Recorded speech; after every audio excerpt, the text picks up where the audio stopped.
एक ऐसा लड़का जिसे लड़कियां बहुत भाव देती है मगर इसे डेटिंग करने में बिल्कुल इंटरेस्ट नहीं। उसके एक और ऐसी लड़की जिसे भी डेटिंग में इंटरेस्ट नहीं और ये बिल्कुल लड़कों जैसी रहती है। होशीनो एक मस्त मौला लड़की रहती है जिसे दुनिया से कोई फर्क नहीं पड़ता। ये बस गेम खेलते रहती है। चॉकलेट्स में इसका बहुत ज्यादा मन लगता है। चॉकलेट खाना तो इसे काफी पसंद है और गेम खेलते रहना। ये बाकी लड़कियों की तरह नहीं है जो लड़कियों वाले गेम्स खेले।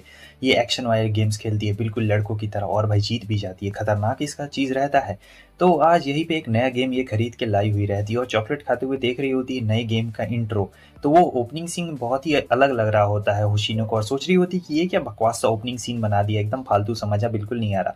अचानक से उसमें से एक चीज बाहर निकलने लगती है और फिर हम देखते हैं कि ये एक विजार्ड होता है जो अपने बारे में बोलता है, कॉन्ग्रेचुलेशन, अब मैं तुम्हारी जिंदगी पलट दूंगा, मैं तुम्हारी जिंदगी में रोमांस लाऊंगा क्योंकि तुम्हारी जिंदगी बहुत ही ज्यादा बोरिंग और उसे रोमांस की जरूरत है। हु बहुत ज्यादा मजा आएगा और मेरा नाम है रीरी और मैं तुम्हें बहुत टाइप के लड़के दूंगा, जैसा तुम्हें पसंद होगा बिल्कुल वैसे वैसे टाइप्स के दूंगा। हाँ, तुम सोच नहीं सकती वो लोग इतने ज्यादा हैंडसम रहेंगे कि तुम अपने आप को रोक नहीं पाओगी। होशीनो कहती कि मुझे रोमांस की बिल्कुल जरूरत नहीं है अपनी जिंदगी में क्योंकि मेरे पास मेरी प्यारी बिल्ली है और वही मेरे लिए काफी है।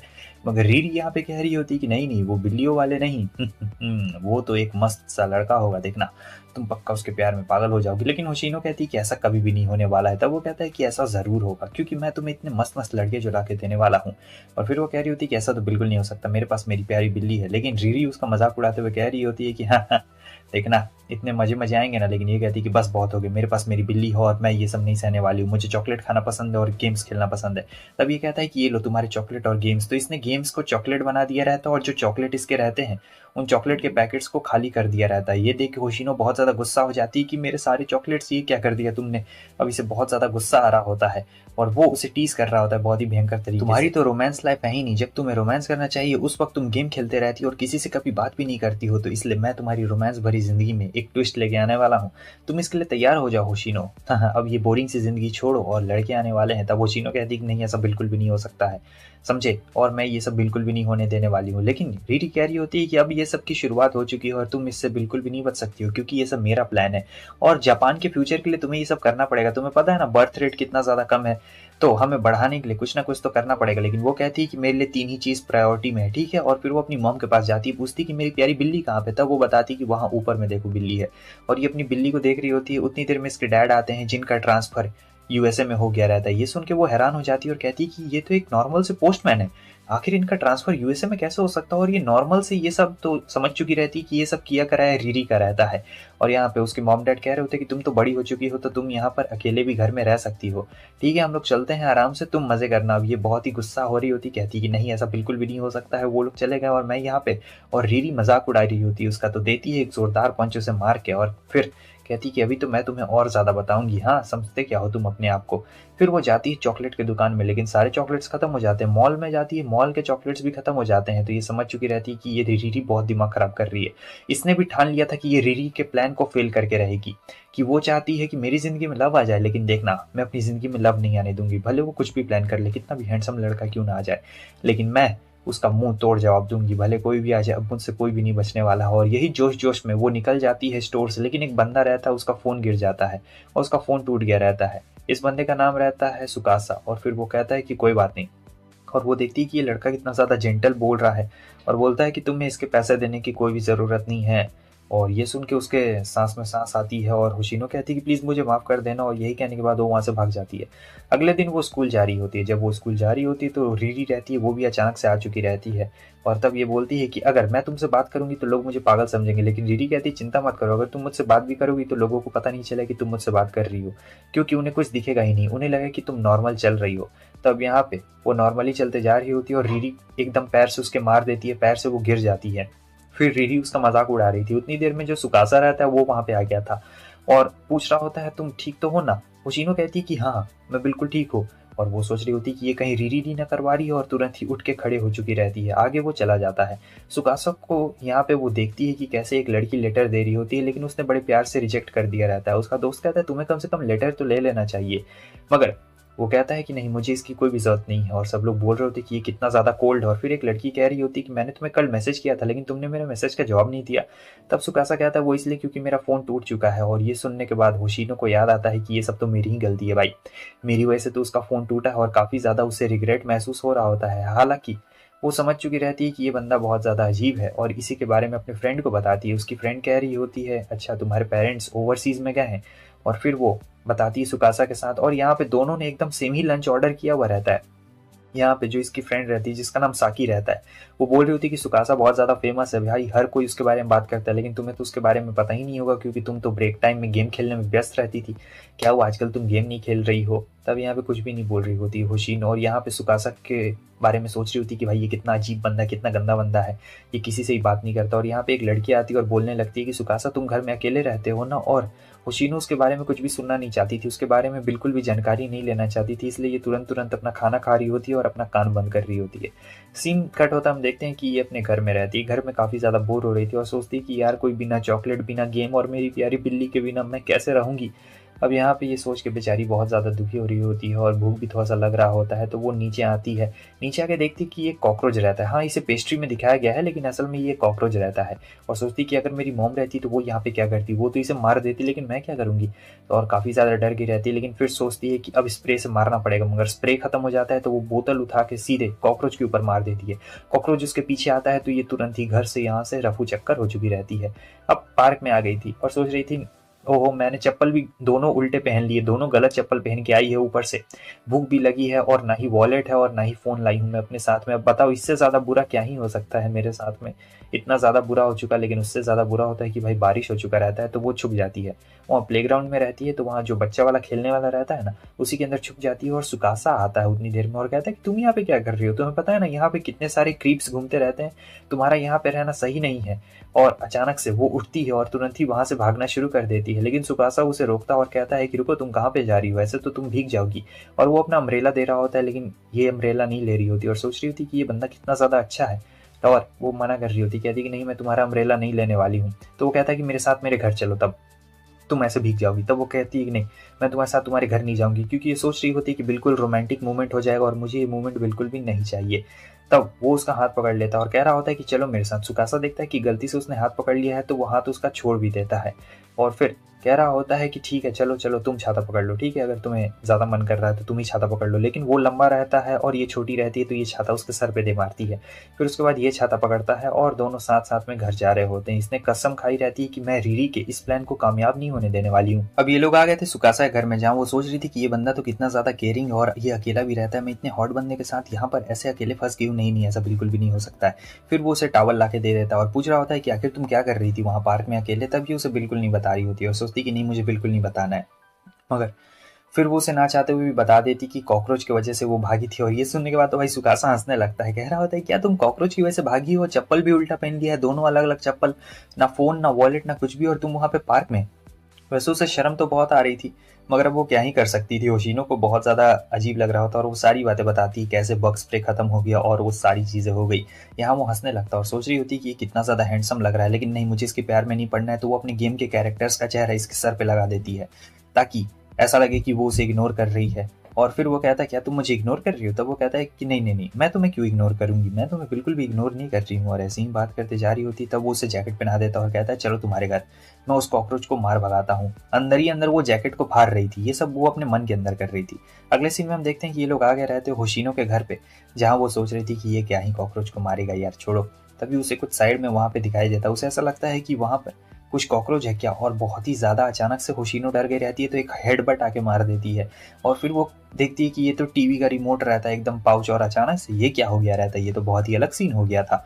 लेकिन उसके बाद वो सोचती है कि नहीं नहीं नहीं ऐसा बिल्कुल नहीं होना चाहिए, तुरंत ही उठ के खड़ी हो जाती है और कह रही होती कि वहाँ पे कॉकरोच था, वहाँ पे कॉकरोच, और कॉकरोच रहता है। जो सुकासा रहता है वो उस कॉकरोच को मार देता है और कहता है ठीक है मैं इसे जाके फेंक देता हूँ और तुम गर्म पानी से नहा लेना वरना तुम्हें सर्दी हो जाएगी। होशीनो भी उसको यही सेम बात कह रही होती है कि तुम भी गर्म पानी से नहा लेना वरना तुम्हें सर्दी हो जाएगी, क्योंकि बाहर मौसम बहुत ज़्यादा ख़राब है और वैसे भी भीग चुके हो तुम भी थोड़ा सा, तो जाके नहा लेना। सो उसके बाद जो हमारा रहता है सुकासा वो दरवाज़ा खोलता है, लेकिन तूफान इतना ज़्यादा तेज़ चल रहा होता है। ये कहता है कोई बात नहीं कोई बात नहीं, मैं वापस से जाता हूँ, लेकिन तूफान अभी बहुत ज़्यादा तेज़ चल रहा होता है। कहता है रुको एक और बार देखता हूँ। इस बार तो भाई खतरनाक एक लकड़ी आके सीधे दरवाजे में लग जाती है। तो वो जाने का नहीं सोचता और सोचता है कि आज रात में यहीं बिताना पड़ेगा, क्योंकि टीवी न्यूज़ में भी यही दिखा रहा होता है कि आज रात में कोई भी घर से बाहर ना निकले रात तक, क्योंकि यहाँ पे पूरा एकदम आंधी तूफान आने वाला है। अब ये सुनने के बाद तो होशीनो के पसीने छूट जाते हैं कि क्या ये हॉट सा बंदा मेरे घर में रहेगा, ना मेरे पेरेंट्स है और ना ही कोई और ये मेरे घर में रहेगा। लेकिन खैर छोड़ो, एक ही रात की बात है, मैं ये रात बिता लूँगी किसी भी तरीके से। वैसे भी तो हम लोग दोनों अलग-अलग बेड पे ही सोएँगे, तो कोई दिक्कत वाली बात नहीं है। लेकिन यहाँ जो सुकासा रहता है वो भी कुछ ऐसा ही सोच रहा होता है कि यार कैसे इसके साथ मैं वक़्त बिताने वाला हूँ, और सोच रही होती है कि रीरी तो यार मुझे खाई में डाल रही है, अब मैं करूँ तो क्या करूँ? खैर छोड़ो, अब यहाँ पे उसे ज़ोर की भूख लगने लगती है। तो वो कहता है तुम्हें भूख लगी है क्या? तब वो कहती है रुको मैं कुछ खाने को लेके आती हूँ। वो आती है, पेन उठाती है, और तभी रीरी आ चुकी रहती है। कह रही होती कि तुम्हें, तब देती है एक ज़ोरदार पेन और कहती कि ये सब बस तुम्हारी वजह से हो रहा है। लेकिन रीरी उससे कह रही होती कि नहीं, मेरी वजह से नहीं हो रहा है, तुम्हें तो उसे कुछ अच्छा-अच्छा खाना बना के खिलाना चाहिए, उसके करीब आना चाहिए, और फिर ऐसे तुम लोग की रोमांटिक लाइफ़ शुरू हो जाएगी। मगर तुम हो कि अपना रोमांस कुछ स्टार्ट करने के चक्कर ही में नहीं हो, और वो बहुत ज़्यादा गुस्सा कर रही होती है। कह रही होती कि ये तुम क्या कर रहे हो? लेकिन जो रीरी रहती कहती कि हाँ, ये सब मैंने ही किया, मैंने ही तुम लोगों का ये पूरा प्लान सेट किया है। तुम पूछो चिकन बर्गर, चिकन चीज़ क्या खाएगा वो, जो खाने का मन है। लेकिन अंत में पता है वो लोग कप नूडल्स खाते हैं, क्योंकि कुछ नहीं बनता है ना भाई, इसीलिए।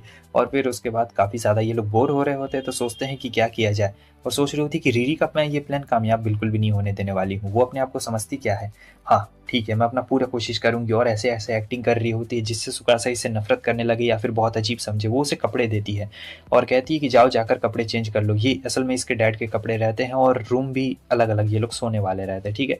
तो वो कपड़े चेंज करके आ गया था, मगर टी शर्ट नहीं चेंज किया रहता है। वो इसलिए क्योंकि इस टी शर्ट पे बिल्ली बना हुआ था, और इसे बिल्ली वाले कपड़े बिल्कुल पसंद नहीं। तब वो कहती माफ़ करना, और फिर बाद में वो चेंज करके आती है, और ये पूरा अजीब सा गेटअप करती है, जहाँ पे रीरी और सुकासा दोनों सोच रहे होते हैं कि ये बड़ी अजीब सी बन के क्यों आई है। लेकिन इसमें भी होशिनो की एक चालाकी रहती है, वो ऐसा इसलिए बन के आई है ताकि सुकासा को बिल्कुल भी रोमांटिक फीलिंग्स ना आए, समझे। और रीरी भी समझ गई रहती कि ये मुझे जानबूझ के फंसा रही है। अब इसके बाद ये लोग गेम खेलने लगते हैं। ये बिल्कुल चेस जैसा गेम लग रहा है। तो यहाँ इस गेम में सुकासा तो बिल्कुल जीत ही नहीं पा रहा होता है होशिनो से, और वो बहुत ही बुरी तरीके से हार रहा होता है, भर भर हार रहा होता है। तो जो होशिनो रहती है वो उसका बहुत मजाक उड़ा रही होती है। तब यहाँ पे सुकासा को गुस्सा आ चुका रहता है, और कहता है ठीक है, अगर तुम्हें इतना ही गेम खेलने का मन है तो हम लोग लक वाला गेम खेलते हैं। लक वाले गेम आपको पता है ना कितने सारे। तो वो कहती ठीक है, जो हारेगा वो खाना बनाएगा। सुकासा कहता है इतनी जल्दी तुम्हें डिसाइड नहीं करना चाहिए, मगर उसने डिसाइड कर ही लिया रहता है। तो अब दोनों के बीच में यहाँ पे गेम शुरू हो चुका रहता है, और पहले ही गेम में होशिनो हार गई रहती है। तो हमें ये पता लगता है कि जो सुकासा का लक है भाई बहुत ही ज़ोरदार लक है, बहुत ही ज़्यादा खतरनाक लक है, और वो बार बार हारते जा रही होती है होशिनो। और सुकासा तो लगातार जीतते जा रहा होता है, और इतनी बार जीत गया रहता है, तो अब तो खाना भाई होशिनो को ही बनाना पड़ेगा। सो होशिनो कहती है कि ठीक है, और ये सब रीरी करवा रहा होता है जानबूझ के। तो वो खाना बनाने जाती, तब वो आता और कहता है रुको मैं भी तुम्हारी मदद कर देता हूँ, क्योंकि मैं भी तो हारा था ना। वो कहती है कि हाँ प्लीज़ मेरी मदद कर दो, प्लीज़ प्लीज़ प्लीज़ मदद कर दो। ठीक है, मदद करता है। अब इसके बाद क्या होता है कि ये लोग खाना बना रहे होते हैं, तो आमलेट बनाने का शुरुआत होता है। तो होशिनो सोचती है कि रुको मैं दिखाती हूँ, और आमलेट में शुगर डाल देती है। कहती है कि शुगर डालने से और अच्छा होगा। सुकासा सोच रहा था यार ये कितनी अजीब लड़की है। उसके बाद दोनों अपना अपना खाना बना रहे होते हैं, अगले दिन के लंच के लिए खाना बना रहे होते हैं। हालांकि इसका आमलेट जल गया था, और खाना देख के तो पता चल ही गया होगा कि कौन किसका खाना रहता है।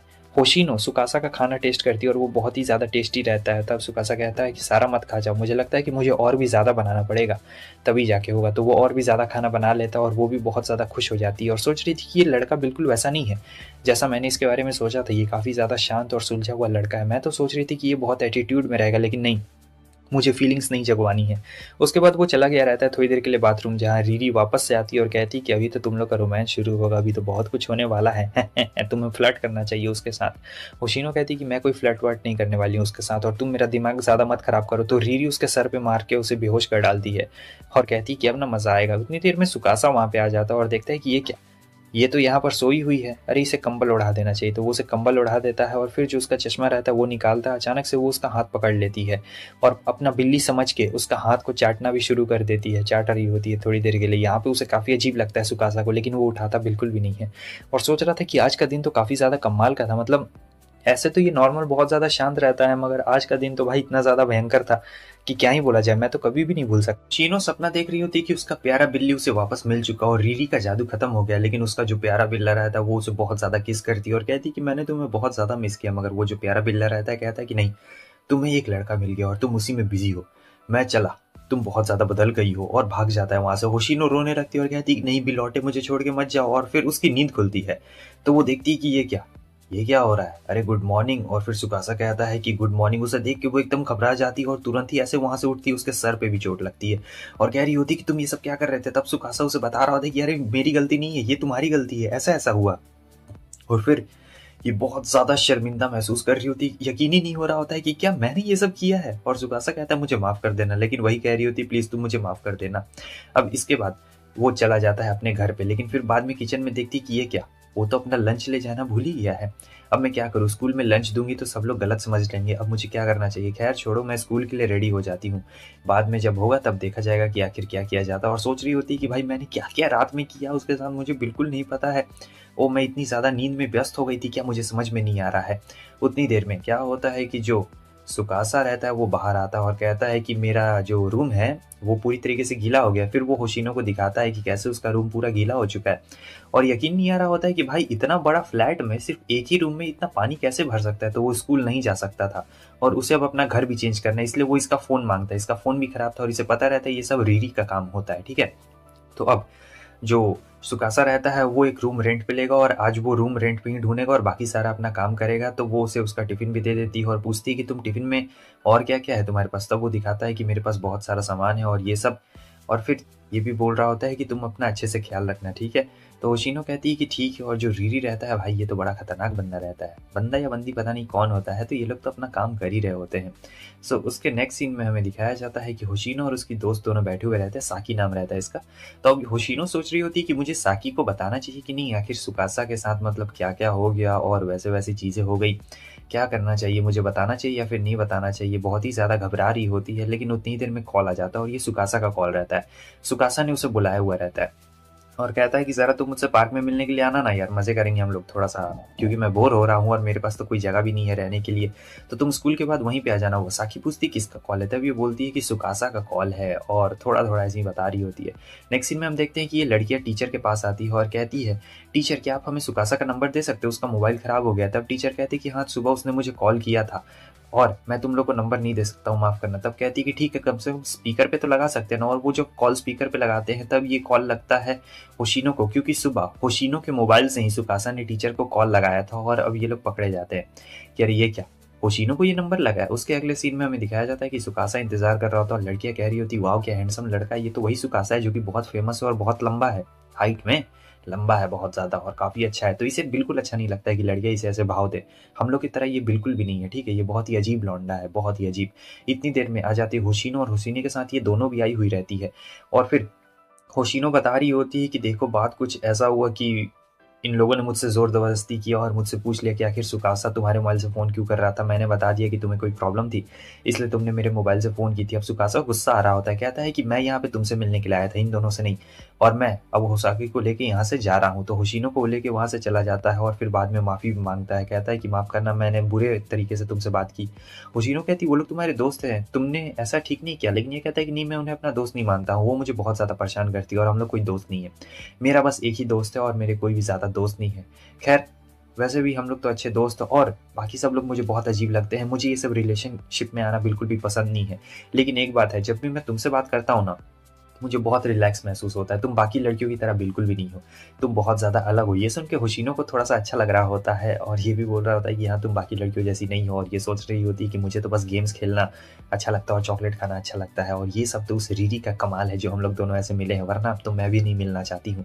अब इतनी देर में क्या होता है, जो सुकासा रहता है वो उसका कॉल आने लगता है और ये सोच रही होती कि रीरी का प्लान फेल हो गया, इसे तो रिलेशनशिप में कोई इंटरेस्ट ही नहीं है। वाह ये तो एक नंबर बात होगी, मज़ा आ गया। इसके बाद उसे कॉल आ जाता है, रेंट के लिए उसका कॉल आ रहा होता है और यहाँ जो हमारी होशिनो रहती है सोच रही होती है कि अब मुझे क्या करना चाहिए। तब ये बोलता है कि क्या एक मिनट के लिए मैं तुम्हारे घर रह सकता हूँ क्या।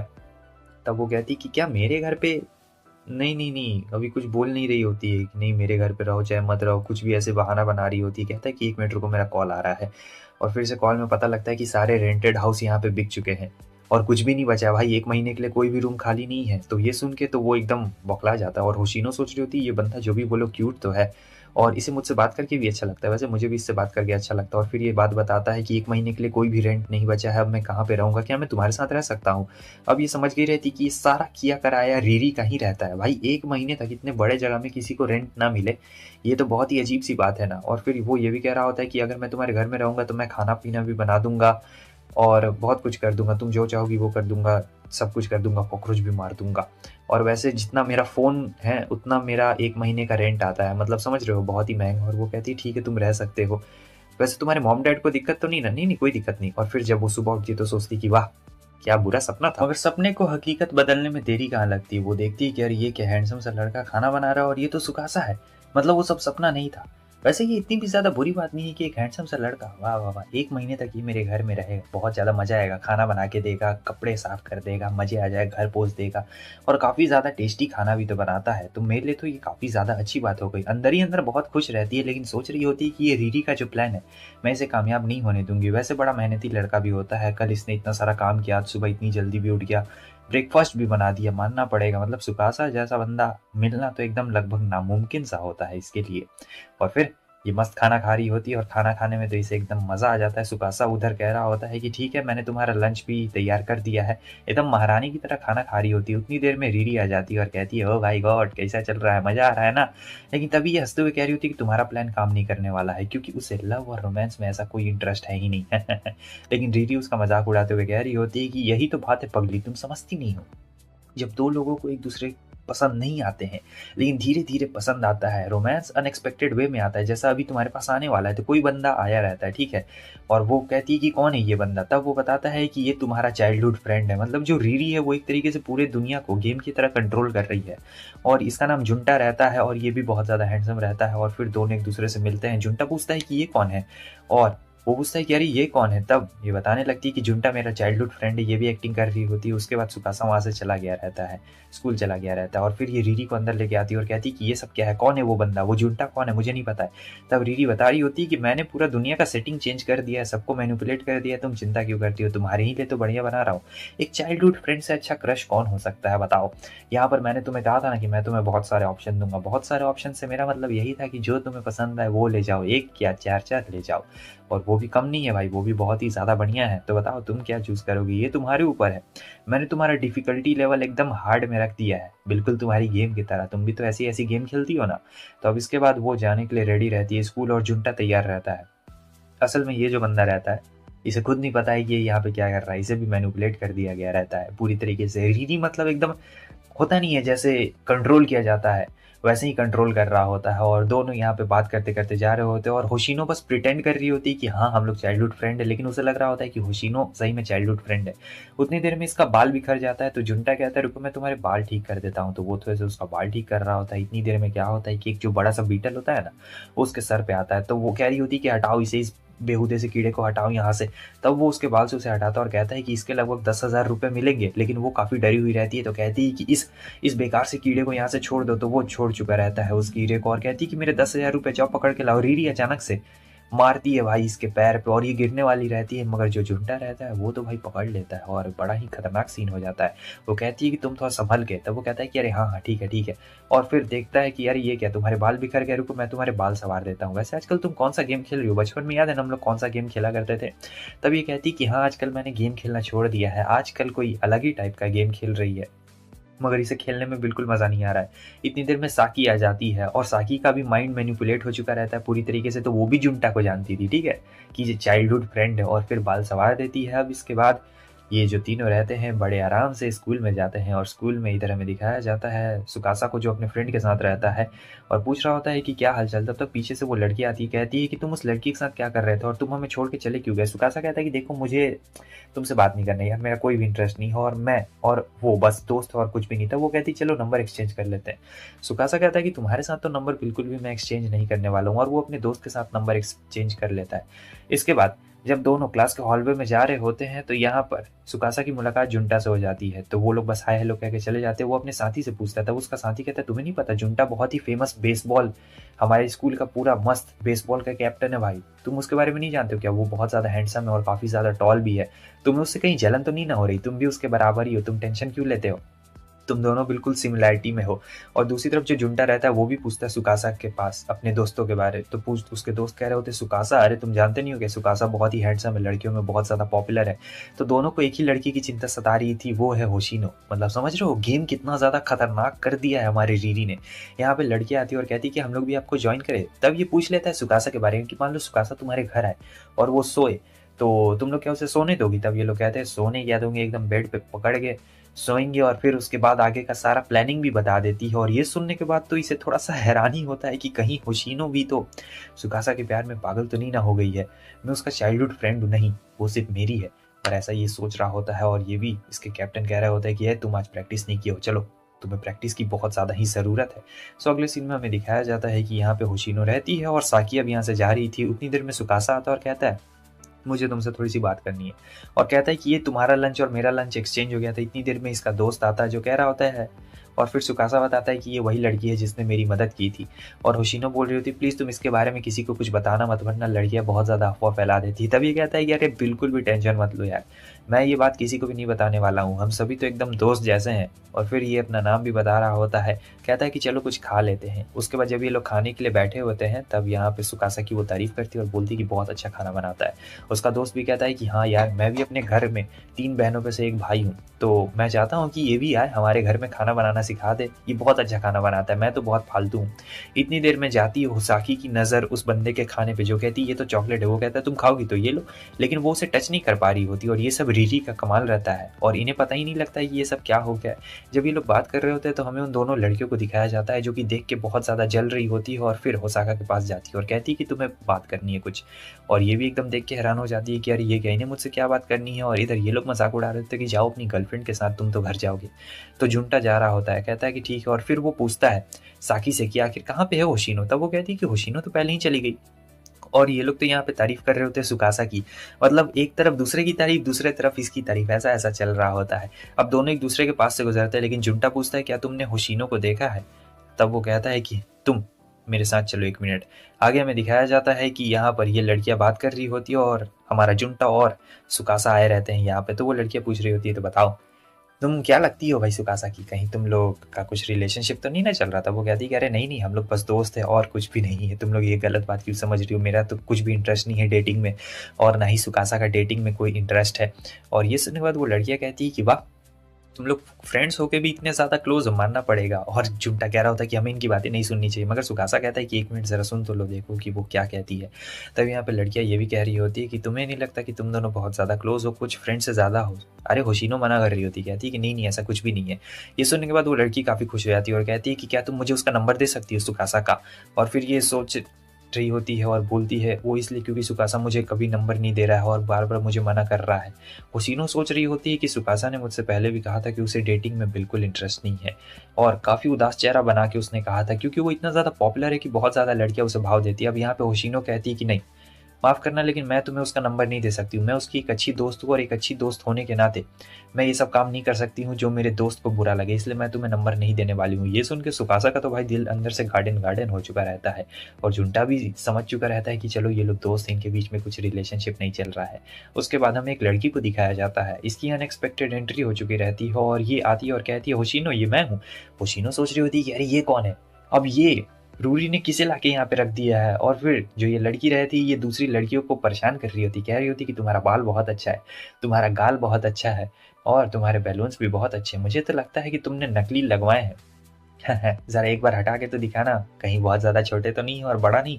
ऐसे करते करते भाई उन लोग को बहुत गजब से बोलते हैं और फिर हमें पता चलता है ये कोई और नहीं बल्कि हमारा मेन कैरेक्टर रीरी रहता है जो कि अब गेम में खुद आ चुका है। तो बाहर आ जाते ये देख के होशिनो एकदम चौंक जाती है और कह रही होती कह रही नहीं ये क्या हो गया, क्या तुम लोगों ने सारी बातें सुन ली? जुंटा कहता है मैं नहीं सुनना चाहता था। सुकासा कहता है कि ये सब मेरी गलती की वजह से हुआ है, मैं बस सोच रहा था कि कहीं तुम उन दोनों को मेरा नंबर ना दे दो। लेकिन ये तो अलग ही टेंशन में थी क्योंकि रीरी ने उन दोनों को ये बोल के भगाया था कि कैसे उन दोनों का जो बैलून है वो वैसा वैसा है और वैसा वाला बात बोल के भगाया था, तो वो काफ़ी ज़्यादा शर्मिंदगी महसूस कर रही थी। ये लोग पूछते हैं कि ये कौन है ये लड़की, रीरी से पूछ रहे होते। तब रीरी कहती है कि मैं इसकी कज़न हूँ, बहुत दूर की कज़न हूँ, चलो हम लोग सब एक साथ मिलकर एक ही घर के अंदर रहते हैं। तो रीरी तो यहाँ पे होशिनो की प्रॉब्लम्स को और ज़्यादा बढ़ा रही होती है और होशिनो चाह के भी मदद नहीं कर पा रही होती है अपनी खुद की भी, और बोल रही होती है कि तुम दोनों कितने ज़्यादा अच्छे हो और होशिनो को तो एक कंपनी भी मिल जाएगी, मैं भी तुम लोगों के साथ रहूँगी, हम लोग चारों एक साथ एक ही घर में रहेंगे, बहुत ज़्यादा ही मज़ा आने वाला है। और फिर वो होशिनो को ले जाती है। यहाँ पे होशिनो प्लान बनाती है कि ऐसा आउटफिट पहनूंगी जिसे देखकर वो लोग समझे कि मैं पागल हूँ, लेकिन रीरी इतनी आसानी से नहीं करने देगी। वो उसके सर पे टपली मारती है और कहती है कि ऐसा बिल्कुल भी नहीं होने देने वाला है। तुमने मुझे मेरे नाम लेके बुलाया है। और होशिनो कह रही होती है कि तुम ये सब आखिर क्यों कर रही हो? रीरी कहती है ऐसा इसलिए क्योंकि तुम्हारी जो रोमांटिक लाइफ है वो बहुत ही ज़्यादा बेकार चल रही है यार, ऐसा बेकार लाइफ किसी का भी ना हो, इसलिए मैं तुम्हें एक अच्छी ज़िंदगी देना चाहती हूँ। एक तो पहले ही मैंने तुम्हें जुंटा जैसा खतरनाक चाइल्डहुड फ्रेंड दिया है, ऊपर से तुम्हारे पास सुकासा भी है, बताओ जुंटा में क्या कमी है? वो तो एक बेसबॉल प्लेयर भी है मस्त, लेकिन वो कहती है कि मैं तुम्हें रोक के रहूंगी। रीरी कहती है अच्छा दम है तो रोक के दिखा दो। अब इसके बाद होशिनो सीधे आगे बढ़ती है उसके तरफ में, और लेकिन इससे पहले रीरी ही उसका टी शर्ट पकड़ के उसे फेंक देती है और ऐसे दरवाजा भी खोल देती है। वो जाके सीधे सुकासा के ऊपर गिरती है। फिर ये मर्दाना आवाज में एकदम कहती है आई एम सॉरी, और ऐसे बोलती है। वो भी डर जाता है सुकासा भी, और कह रहा होता है कि ये सब क्या हो रहा है, कहीं तुम पागल पागल तो नहीं ना हो गई? लेकिन वो कहती है कि नहीं कुछ भी नहीं, इतनी देर में जुंटा भी आ चुका रहता है और जुंटा यहाँ पे कुछ खाने के लिए भी लेके आया रहता है। होशिनो कहती है वाह, और फिर इसे स्मेल आती है, कहती है कि वाह ये क्या स्मेल आ रहा है, ये तो बहुत अच्छा है। और फिर हमें पता लगता है कि सुकासा ने खाना बनाया हुआ रहता है जो कि काफ़ी ज़्यादा टेस्टी रहता है, समझे। और जुंटा सोच रहा होता है कि ये बंदा कितना ज़्यादा अच्छा है, टॉल है, हैंडसम है, और पता नहीं होशिनो यार इससे कैसे डेटिंग नहीं कर रही है, मुझे तो बिल्कुल भी यकीन नहीं हो रहा है। और जो होशिनो रहती कहती है कि मुझे एक और प्लेट चाहिए, तो जुंटा भी रहता है, कहता है कि मुझे भी एक और प्लेट चाहिए। तो वो कहता है कि जाओ तुम दोनों जाकर अपना खुद से क्यों नहीं ले लेते हो? तो यहाँ पे वो कहती है कि ठीक है मैं जाती हूँ। और फिर रीरी यहाँ पे कह रही होती है कि तुम दोनों को यहीं पे रहना चाहिए, जुंटा तुम्हें भी यहीं पे रहना चाहिए, क्योंकि होशिनो अकेला अकेला महसूस कर रही है। मुझे नहीं लगता है कि तुम्हें यहाँ से जाना चाहिए, तुम्हें भी यहीं पे रह लेना चाहिए और हम लोग मस्त आराम से रहेंगे साथ में मिलकर, क्यों क्या कहते हो? वैसे मुझे लगता है कि मुझे और भी ज़्यादा भूख लगी है, मुझे ये नहीं खाना है, मुझे कुछ और भी खाने का मन कर रहा है। और इधर सुकासा तो आराम से अपना खा रहा होता है। रीरी कहती मुझे आइसक्रीम खाने का पता नहीं क्यों ज़ोर ज़ोर से मन कर रहा है, चलो हम लोग गेम खेलते हैं, जो हारेगा वो उसके साथ जाएगा। तब वो देखती है कि अच्छा आती है, अपने मैजिक स्टिक का इस्तेमाल कर रही है, कोई बात नहीं। फिर वो उसके सर पे एक मारती है और भाई सीधे वो जाके गिर जाती है, और यहाँ पे इसका मैजिक स्टिक चुरा लिया गया रहता है। और कहती है कि मुझे सब पता है, तुम इन दोनों में से किसी एक के साथ मेरा पेयर बनाना चाहती थी आइसक्रीम बनाने के बहाने, क्यों है ना? अब तुम आइसक्रीम मंगा के दिखाओ, मैं भी देखना चाहती हूँ कि तुम किसके साथ आइसक्रीम लेने के लिए जाती हो। तुम मेरे साथ चलोगी आइसक्रीम लेने के लिए? वो दोनों आइसक्रीम लेने के लिए जा रहे होते हैं, और यहाँ पे रीरी कहती है मुझे दे दो, लेकिन होशिनो कहती है कि गिर गिरा के माफी मांगो। तब रीरी कहती है कोई बात नहीं मैं खरीद लूंगी, और फिर छीनने लगती है, लेकिन जाके तो वो पॉट्टी पे जाके गिर चुका रहता है, गोल्डन पॉट्टी रहता है। अब वो सोच रही थी कि नहीं फिर से मंगाना पड़ेगा। आगे हमें दिखाया जाता है दोनों बर्तन धो रहे होते हैं, जहाँ पे सुकासा कहता है कि अगर तुम प्रपोज करना चाहो तो होशिनो को प्रपोज कर सकते हो, मुझे इससे कोई भी दिक्कत नहीं होने वाली है। ये सुन के झुंटा भाई एकदम हैरान हो चुका रहता है, और गलती से प्लेट भी उसने तोड़ दिया रहता है, और कहता है कि तुम ये क्या बोल रहे हो, मैंने तो अभी तक ऐसी कुछ भी बात नहीं कही। सुकासा कहता है कि वो तो तुम्हारे हाव भाव से ही पता चल रहा है, किसी नासमझ को भी पता चल जाएगा इसके बारे में। देखो मैं डेटिंग वेटिंग में बिल्कुल इंटरेस्टेड नहीं हूँ, और तुम अपना आजमाना चाहो तो आजमा सकते हो, मैं तो 1 महीने बाद यहाँ से चला जाऊंगा, जैसे मुझे मेरा कोई नया घर मिलेगा। और फिर जुंटा आता है और कह रहा होता है माफ करना मैंने तुम्हारी प्लेट्स तोड़ दी थी। उसके बाद ये लोग मस्त आराम से खा लेते हैं। अब जुंटा का घर जाने का वक्त आ चुका रहता है, तो वो इन दोनों को बाय बोल के वहां से चला जाता है। और फिर ये सुकासा के पास आती है। सुकासा कहता है कि बहुत दिनों के बाद मैंने ऐसा डिनर किया है। वो कहती है हाँ इसलिए क्योंकि तुम हमेशा अकेले रहते थे, तो ऐसा डिनर कैसे कर पाओगे? फिर सोच रही होती क्या मुझे सुकासा से पूछना चाहिए, मतलब उसके फैमिली सिचुएशन के बारे में, आखिर वो अपने माँ बाप से अलग क्यों रहता है? मैं तो इसलिए रहती हूँ क्योंकि मेरे पापा का ट्रांसफर हो गया, आखिर वो क्यों अलग रहता है? लेकिन आज ये बहुत ज़्यादा खुश लग रहा है अंदर ही अंदर देखने से, तो मुझे नहीं लगता मुझे पूछना चाहिए। अगले सुबह हम देखते हैं कि ये उठ चुकी रहती है और कुछ आवाज़ें आती है, तो जो रीरी रहती है वो इसकी बिल्ली की फ़ोटोज़ चुरा रही होती है। ये देख के वो काफ़ी ज़्यादा नाराज़ हो जाती है कि क्या तुम मेरी प्यारी बिल्ली की फ़ोटोज़ चुरा रही हो, मैं ऐसा बिल्कुल भी नहीं होने दूंगी। लेकिन फिर गलती से क्या होता है कि फिर होता है, और रीरी भागने लगती है, वो तुरंत ही बाहर जाती है, तो यहाँ सुकासा मिल जाता है और वो कहता है चलो स्कूल। और हमें ये पता लगता है कि आज जुंटा स्कूल इनके साथ नहीं जाने वाला है, क्योंकि ये तो अपनी बेसबॉल प्रैक्टिस में बिजी रहने वाला था। और यहाँ पे ये लोग इसे चिढ़ाते हैं, और फिर वो देखती है तो इसे हाई भी बोल रही होती है, और इसके दोस्त इसे चिढ़ा रहे होते हैं कि वाह वो देखो तुम्हारी गर्लफ्रेंड है, वही ना है। और ये कहता है कि नहीं ऐसी कोई बात नहीं है। बाद में यहाँ स्कूल में सभी लड़कियां पूछने लगती है कि आखिर तुम सुकासा को कैसे जानती हो यार, वो इतना ज़्यादा फेमस है, टॉल है, हैंडसम है, ऊपर से जो जुंटा है वो भी चाइल्डहुड फ्रेंड है। तो ऐसा ऐसा वाला सीन रहता है, क्योंकि जो सुकासा रहता है भाई बहुत ज़्यादा पॉपुलर रहता है लड़कियों में, मेरे और तुम्हारी तरह नहीं है भाई जो कि किसी में पॉपुलर नहीं है, वो बहुत ज़्यादा पॉपुलर है पूरे स्कूल में। और जुंटा भी अच्छा खासा पॉपुलर है। तो यहाँ पे वो कहती है, बहाना बना रही होती है कि मैं बस ऐसे ही उसके आस पड़ोस में रहती हूँ सुकासा के, इसलिए हम लोग दोस्त बन गए। वो लोग कहते हैं क्या तुम सच्ची बोल रही हो ना, झूठ तो बिल्कुल भी नहीं ना बोल रही हो।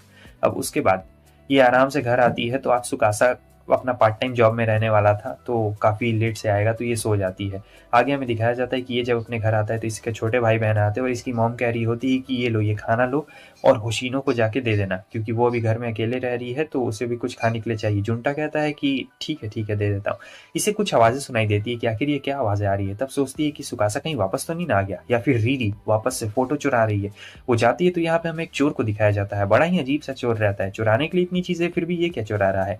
और ये देख के तो उसे और गुस्सा आता है, तो गोल्फ फेंक के मारती है, लेकिन वो चोर भागने लगता है। इतनी देर में क्या होता है कि जो जुंटा रहता है वही पास से गुजर रहा होता है और वो बताती है कि वो चोर है और वो देखो क्या चुरा के भाग रहा है। तो फिर जुंटा जाता है उसे पकड़ने के लिए, और फिर जो जुंटा रहता है वो तो भाई एथलीट रहता है, तो उसने पकड़ लिया रहता है और पुलिस भी आ गई रहती है, पुलिस सेम टाइम पे आई रहती है। और यहाँ वो कह रहा होता है कि तुम ठीक तो हो ना?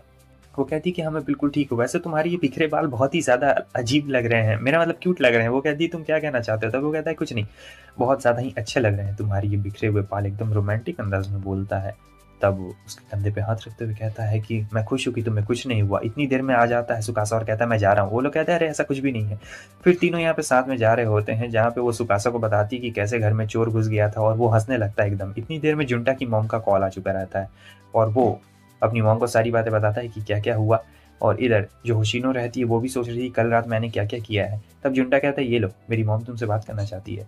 तो वो कहती है हेलो आंटी, बहुत दिनों के बाद, हाँ हाँ हाँ, ब्ला ब्ला ब्ला। फिर उसके बाद आंटी बोलती है कि मैं सोच रही हूँ कि जुंटा को मैं तुम्हारे ही पास रखूँ, क्योंकि तुम घर में अकेली हो, और बताओ ऐसा कुछ हादसा अगर आगे चल के हो जाता है तो काफ़ी ज़्यादा प्रॉब्लम हो जाएगा। इसलिए मैं जुंटा तुम दोनों एक साथ ही रहो कुछ दिनों के लिए, ठीक है, कुछ महीनों के लिए। अब ये समझ गई रहती कि ये सब काम किसका रहता है, ये सब रीरी का काम। तो जुंटा भी यहाँ पे आ चुका रहता है और वो भी होशिनो के साथ उसी के घर में रहने वाला रहता है। तो होशिनो कहते हैं कि तुम दोनों एक ही रूम शेयर क्यों नहीं कर लेते हो? तो वो दोनों कहते हैं कि ना ना भाई ऐसा तो बिल्कुल नहीं होने वाला है। तब वो सोचती और कहती मेरे डैड का कमरा कैसा रहेगा? हालांकि उसके डैड का कमरा थोड़ा सा अजीब रहता है और ये देख रहा होता है जुंटा होशिनो की तरफ, और फिर वो उससे नजरें नहीं मिला पा रहा होता है क्योंकि वो काफी ज्यादा क्यूट लग रही थी, और ऐसे बहाना बना देता है कि ये कमरा थोड़ा अजीब है ना। होशिनो कहती है कि हाँ ये मेरे डैड का कमरा, उन्हें बिल्लियाँ बहुत ज्यादा अच्छी लगती है, इसीलिए खैर छोड़ो तुम दूसरा वाला रूम ले लो। और यहाँ पे रीरी को एक पंच मारते हुए सोच रही होती है कि हाँ मैं इन लोग के प्यार में नहीं पड़ने वाली हूँ, क्योंकि अब तो मेरा पार्ट टाइम जॉब लग गया है, मैं वहीं पे टाइम पास करूंगी। उसके नेक्स्ट सीन में हम देखते हैं कि उसे बहुत ज़्यादा नींद आ रही थी, वो खाना नहीं बनाना चाह रही थी, सो जाती है। और वहाँ पे सुकासा बना रहा होता है लंच, और जुंटा कहता है मैं मदद कर देता हूँ, लेकिन ये लोग कहते हैं कि नहीं हमारा काम हो ही गया है। उसके बाद जुंटा जब क्लास में यहाँ पे लंच खोल रहा होता है, बड़े प्यार से खोल रहा होता है, तो उसके दोस्त कहते हैं कि ये तुम्हारी गर्लफ्रेंड ने बनाया हुआ, लेकिन वो कहता है कि नहीं ये मेरी बहन ने बनाया है, मैं घर से लेके आया हूँ। लेकिन खाना थोड़ा सा जला हुआ रहता है, और फिर वो फोटो क्लिक कर रहा होता है। तब उसके दोस्त कहते हैं पक्का इसकी गर्लफ्रेंड ने ही बनाया है। आगे हमें सुकासा को दिखाया जाता है, तो सुकासा अपने काम से अब वापस घर लौट रहा होता है। तो एक लड़की उससे कहती है चल ना कहीं घूमने चलते हैं, चल ना कहीं पार्क चलते हैं, मूवी देखने चलते हैं, बहुत ज़्यादा मज़ा आएगा। मगर सुकासा उसे साफ साफ मना कर रहा होता है, कहता है कि नहीं मुझे नहीं जाना है, मैं बहुत ज़्यादा थका हुआ हूँ। लेकिन वो उसे परेशान कर देती है और कहती है कि अरे मेरी बात तो सुनो। और वो उसके बहुत ज़्यादा ही क्लोज आ चुकी रहती है, उसका हाथ पकड़ती है, लेकिन ये उससे हाथ छुड़ा लेता है और वहाँ से चला जाता है। जब घर आता है तो होशिनो कहती है तुम लेट हो गए हो, चलो आओ टीवी देखना है, लेकिन वो कहता है मुझे नहाना है। वो कहती है कि नहीं चलो टीवी देखते हैं। और जब दोनों बंदे एक दूसरे को देखते हैं तो मुंह लटक चुका रहता है, लेकिन फिर उसके बाद होशिनो एक कमेंट मार देती है, और इस कमेंट से ये होता है कि सुकासा कहता है ठीक है मैं 10 मिनट में नहा के आता हूँ। और ये कहने के बाद वो जोर जोर से हंसने लगता है। उसके नेक्स्ट सीन में हमें दिखाया जाता है कि अगले दिन वो कहता है कि चलो कहीं शॉपिंग पे चलते हैं, मुझे शॉपिंग करनी है। तब वो कहती है कि ऑनलाइन मंगा लो या अपने दोस्त के साथ जाओ। तब ये कहता है कि मेरा दोस्त नहीं आने वाला है, और ऑनलाइन मुझे कपड़े खरीदने अच्छे नहीं लगते हैं, मैं ऑफलाइन ही खरीदना चाहूँगा। और वैसे भी तुम्हारे पास, चलो तुम्हारे पास तो टाइम है। तो वो कहती है रुको मैं ज़रा पहले चेंज करके आ जाऊँ, उसके बाद ही ना चलूँगी। वो कहता है कि अच्छा ठीक है जाओ चेंज करके आओ, मस्त आराम से शॉपिंग पे चलेंगे, मुझे बहुत सारी चीज़ें खरीदनी है, क्योंकि मुझे ऑफलाइन ही खरीदना अच्छा लगता है, ऑनलाइन मुझे ये सब बिल्कुल भी अच्छा नहीं लगता है। तो होशिनो कहती है अच्छा ठीक है बस 2 मिनट रुको मैं अभी आती हूँ। तो वो जाती है कपड़े चेंज करने के लिए और बाहर आ जाती है। हालांकि कपड़ा नहीं चेंज किया रहता है भाई, बस जीन्स इसने चेंज किया रहता है। तब वो कहता है कि तुम्हारे पास कोई बिल्ली के अलावा कोई और टी शर्ट नहीं है क्या? तब वो कहती है ना और भी है मेरे पास। वो दिखाती है लेकिन सब में वही फोटो रहता है। तो वो उसके कमरे में घुस जाता है। वो कहती है कि यहाँ मेरी अंडरवेयर सूख रही है, तुम मत घुसो। लेकिन वो कहता है मुझे इसमें कोई इंटरेस्ट नहीं है ऐसी वाली अंडरवेयर में, तुम्हारे पास सारे कपड़ों में बिल्ली वाले प्रिंट है, तुम्हें सबसे पहले नए कपड़े खरीदने पड़ेंगे। और ये सोच रही होती है कि अच्छा नए कपड़े। तो वो कहता है कि ठीक है चलो तुम्हारे ही लिए सबसे पहले कपड़ा खरीदा जाएगा उसके बाद। तब तक यहाँ पे रीरी आ जाती है और कहती है कि ऐसे में नहीं जा सकती, रुको मैं कुछ करती हूँ। सुकासा तुम थोड़ी देर के लिए बाहर जाओ, मैं यहाँ पे कुछ करती हूँ। यहाँ पे रीरी बता रही होती कि मैं अपना जादू करूंगी और उसके बाद देखना एकदम मस्त तुम्हारा कपड़ा पूरा चेंज हो जाएगा, मजा ही आ जाएगा तुम्हें, तुम एकदम नए कपड़ों में आ जाओगी, लगेगा कि जैसे तुम लोग डेट पे जा रहे हो। और यहाँ पे वो सही में आ गई रहती है बड़े मस्त कपड़ों में, और काफ़ी ज़्यादा ब्यूटीफुल भी लग रही होती है। हालांकि सुकासा भी थोड़ा सा ब्लश कर रहा होता है उसे देख के और कहता है चलो चलते हैं। और काफ़ी ज़्यादा शर्म आ रही होती है होशिनो को। वो सोच रही थी कि यार मैं तो डेट पे नहीं जा रही हूँ, हम लोग बस ऐसे ही कपड़े खरीदने जा रहे हैं, फिर भी लग रहा है कि डेट पे जा रहे हैं। लेकिन मॉल जाते पता चल जाता है कि लोग कितने ज़्यादा फैशनेबल रहते हैं, कितने बढ़िया बढ़िया कपड़े यहाँ पे उन लोगों ने पहन के आए रहते हैं, और मैं ऐसा कपड़ा क्यों पहनी हूँ। फिर वो देखती है और पूछ रही होती है कि तुम ये कैप पहन के क्यों आते हो मतलब रोज। तब वो कहता है मैं नहीं चाहता हूँ कि कोई मुझे देखे, मतलब मेरा चेहरा देखे, क्योंकि आपको पता है ना लोग इसके पीछे पागल हो जाते हैं, मतलब लड़कियां पागल हो जाती है, इसलिए ये कैप पहन के आता है ताकि लोग जल्दी इसका चेहरा ना देख पाए। और यही बात ये होशिनो को बता रहा होता है। होशिनो जानती थी कि लड़कियों के बीच में इतना पॉपुलर है, मगर इतना ज़्यादा पॉपुलर है कि भाई बताओ ऐसा पॉपुलर तो मैं भी होना चाहता हूँ, और अगर तुम लोग भी होना चाहते हो तो वीडियो को लाइक कर देना, ठीक है। और फिर ऐसे ही होशीनो कहती है कि चलो सबसे पहले यहाँ पर, और कपड़े वो लोग देख रहे होते हैं, बहुत सारे कपड़े चूज़ करते। उसे तो बिल्ली वाला प्रिंट पसंद आ रहा था, लेकिन ये तुरंत ही हटा के उसे नॉर्मल कपड़े दिलवा रहा होता है। अब होशीनो को गुस्सा आ रहा होता है, सोच रही होती है कि ये सब उस रीरी की वजह से हुआ है, मैं कुछ भी नहीं कर पा रही हूँ। तब यहाँ पे एक बहाना सोचती है और कहती है कि रुको मैं ज़रा टॉयलेट होके आती हूँ। फिर वो टॉयलेट का बहाना मारती है और सुकासा से कहती है तुम वेट करो। सुकासा यहीं पे रहता है और लड़कियाँ इसे देख रही होती, कहती कि वाह क्या मस्त लड़का है भाई, एक नंबर है, ओ माय गॉड। इसके तो पसीने छूट रहे होते हैं, क्योंकि लड़कियां जब इसे ऐसे देखती है और बात कर रही थी कि चलो इसका नंबर मांग लेते हैं, यहाँ पे उसे बहुत अजीब अजीब ख्याल आते हैं। लोगों को फोबिया होता है, किसी को अंधेरे से डर लगता है, किसी को ऊंचाई से डर लगता है, इसे लड़कियों से डर लगता है। लड़की आती है तो इसे काफ़ी पसीने छूट रहे होते हैं, भाई की तो सांस एकदम रुक चुकी रहती है, सोच रहा होता है जल्दी वापस आ जाओ होशीनो। उतनी देर में होशीनो वापस आ चुकी रहती है और कहती है कि मैं एक बहुत ही अच्छा सेक्शन ढूंढ के आई हूँ, चलो चलते हैं वहाँ पर। फिर वो उसका हाथ पकड़ती है और लेके जाती है बिल्ली वाले सेक्शन में, जहाँ पे बहुत प्यारी प्यारी बिल्लियाँ रहती है। और इसका ये क्यूटनेस देख के सुकासा पिघल गया रहता है और कहता है ठीक है जो खरीदने का मन है तुम खरीद लो, लेकिन यहाँ पे बेचारी के पास उतने पैसे रहते नहीं है। बात यह है कि बहुत पैसे खर्च हो गए थे। सुकासा कहता है कि मैं पैसे दे देता हूँ, और फिर वो पैसे दे देता है। ये काफ़ी ज़्यादा खुश होती है और कहती है कि तुम तो बहुत ही ज़्यादा अच्छे हो, मज़ा आ गया। इतनी देर में आता है जुंटा और कहता है कि वाह तुम तो काफ़ी क्यूट लग रही हो। और फिर सुकासा कहता है कि चलो यार हमें घर चलना है, बहुत शॉपिंग कर ली था। वो पूछता है तुम लोग कहाँ गए थे, तब वो बताती है कि आज हम लोग शॉपिंग पे गए थे। ये सुनने के बाद भाई जुंटा को थोड़ा सा अंदर से लगता है कि शॉपिंग पे गए थे, बड़ा शॉपिंग पे गए थे, ओ मुझे भी शॉपिंग पे जाना था, लेकिन बेसबॉल की प्रैक्टिस थी तो मैं कैसे जा सकता था। तो उसे बहुत ज़्यादा ही यहाँ पे जलन महसूस हो रही होती है और ऐसे देख रहा होता है बड़ी अजीब नज़रों से सुकासा को, क्योंकि सुकासा ने कहा था उसे डेटिंग में इंटरेस्ट नहीं है, मगर फिर ये सब क्या है, ये तो बिल्कुल डेटिंग जैसा है। चुपचाप वो लोग घर चले जाते हैं आगे। अब ये लोग मूवी देख रहे होते हैं और मूवी देखने के बहाने एक कॉकरोच आ चुका रहता है, तो बहुत ज़्यादा डर गया रहता है। तो यहाँ जो सुकासा रहता है वो कहता है कि जुंटा उस कॉकरोच को मारो, लेकिन वो कहाँ मारने वाला था भाई। बेसबॉल प्लेयर होने के बावजूद भी उसे इतना ज़्यादा डर लग रहा होता है कि वो मना कर देता है। तो यहाँ पे जुंटा को ही कुछ करना पड़ता है और कॉकरोच को एकदम मार भगाता है। वो कहती तुम्हारा बहुत बहुत शुक्रिया। जुंटा तो रो रहा होता है कि मैंने क्या कर दिया, लेकिन वो कहती है कि बिल्कुल भी उदास मत हो जुंटा, तुम्हारी कोई गलती नहीं है। बाद में फिर ये जाती है कचरा फेंकने के लिए और सोच रही होती कि वह सब चीज़ अच्छा चल रहा है, किसी के साथ रोमांटिक मूवमेंट नहीं, मगर रीरी का तो कुछ और ही प्लान रहता है और कहती कि बस एक और लड़का मुझे अब यहाँ पे लाना है। सुबह हो गई रहती और सोई हुई रहती, स्कूल जाने के लिए लेट रहता है। वो आता उठाने के लिए, लेकिन वो कहती कि अच्छा ठीक है मैं आ जाऊँगी, तुम जाओ जाओ मैं तुम्हारे बिना आ जाऊँगी। वो तुरंत ही भाग रही होती है यहाँ से स्कूल के लिए, लेकिन फिर उसे याद आता है कि अगर मैं ऐसे गई तो बिल्कुल रोमांटिक मूवमेंट हो जाएगा, ये सब पक्का रीरी का किया धरा होगा। तो यहाँ पे धीरे धीरे चलने लगती है और सोचती है कि यहाँ तो कुछ नहीं होने वाला। लेकिन एक कार अचानक से वहाँ पर क्या होता है कि आने की आवाज़ आती है, और जैसे ही ये अपना कदम आगे बढ़ाती है वहाँ पर एक कार इसके सामने में आ चुकी रहती है, लेकिन बच गई रहती है। यहाँ जो उस कार का ड्राइवर रहता है वो मैडम से माफ़ी मांग रहा होता है, कहता है माफ़ कर दीजिए, लेकिन उस कार में एक बंदा रहता है, कहता है कि इसमें हमारी कोई गलती नहीं है, यही हमारे कार के आगे आ गई थी और इसमें इसी की गलती है। और ये लड़का बड़ा हैंडसम और अमीर रहता है और ये रीली का लास्ट दाव रहता है। पुलिस ऑफिसर भी आ गए थे, तो बॉडीगार्ड कह रहा होता है कि आइए हम लोग आपको स्कूल छोड़ देते हैं, कहीं आपको चोट तो नहीं लगी होगी। और हिजरी यहाँ पे कह रहा होता है, इसका नाम हिजरी रहता है, ठीक है। तो कह रहा होता है कि तुम्हें तो बस बहाना चाहिए था मेरी एक्सपेंसिव कार में आने का। तो ये अपना पैसा का बहुत ज़्यादा शो ऑफ कर रहा होता है और होशीनो को ये सब बिल्कुल भी पसंद नहीं आता है, लेकिन ये बंदा थोड़ा सा क्यूट भी रहता है और सोचती कि हाँ हाँ थैंक यू थैंक यू। उसके बाद जब ये लोग क्लास में जा रहे होते हैं तब बहुत ज़्यादा लोग देख रहे होते हैं और वो कहती है कि मेरा आ गया क्लास। और फिर वो कहता है कि अगले दिन हम लोग फिर से वापस से मिलेंगे, ठीक है, ताकि तुम मेरे टच में रह सको। अब जो लड़कियां रहती वो पूछने लगती कि तुम हिजरी को कैसे जानती हो भाई, क्योंकि वो बहुत ज़्यादा पॉपुलर है, काफ़ी ज़्यादा हैंडसम है और बहुत ज़्यादा लोग भी अट्रैक्ट होते उसकी तरफ, बताओ कैसे जानती हो तुम उसे।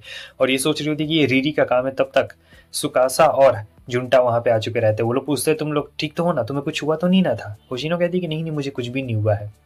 हालांकि जुंटा ज़्यादा क्लोज रह के पूछ रहा होता है, और जो सुकासा रहता है वो यहाँ से थोड़ा दूर ही था और उसका दोस्त कह रहा होता है कि सुकासा देखो ये क्या हो गया, लेकिन फिर कह रही होती कि वाह तीन तीन हैंडसम लड़के। अगले दिन वो इंतजार कर रही होती है हिजरी का और वो पहले ही आ गई रहती है थोड़ा सा। तो हिजरी कहता है कि क्या बात है तुम मेरा बहुत पहले से इंतजार कर रही हो। वो कहती है कि जी मालिक मैं तो आपकी दरबान हूँ ना, इसीलिए मैं इंतजार कर रही हूँ। हिजरी कहता है कि तुम्हें इतने नॉर्मल कपड़ों में नहीं होना चाहिए तुम चलो बैठो कार में।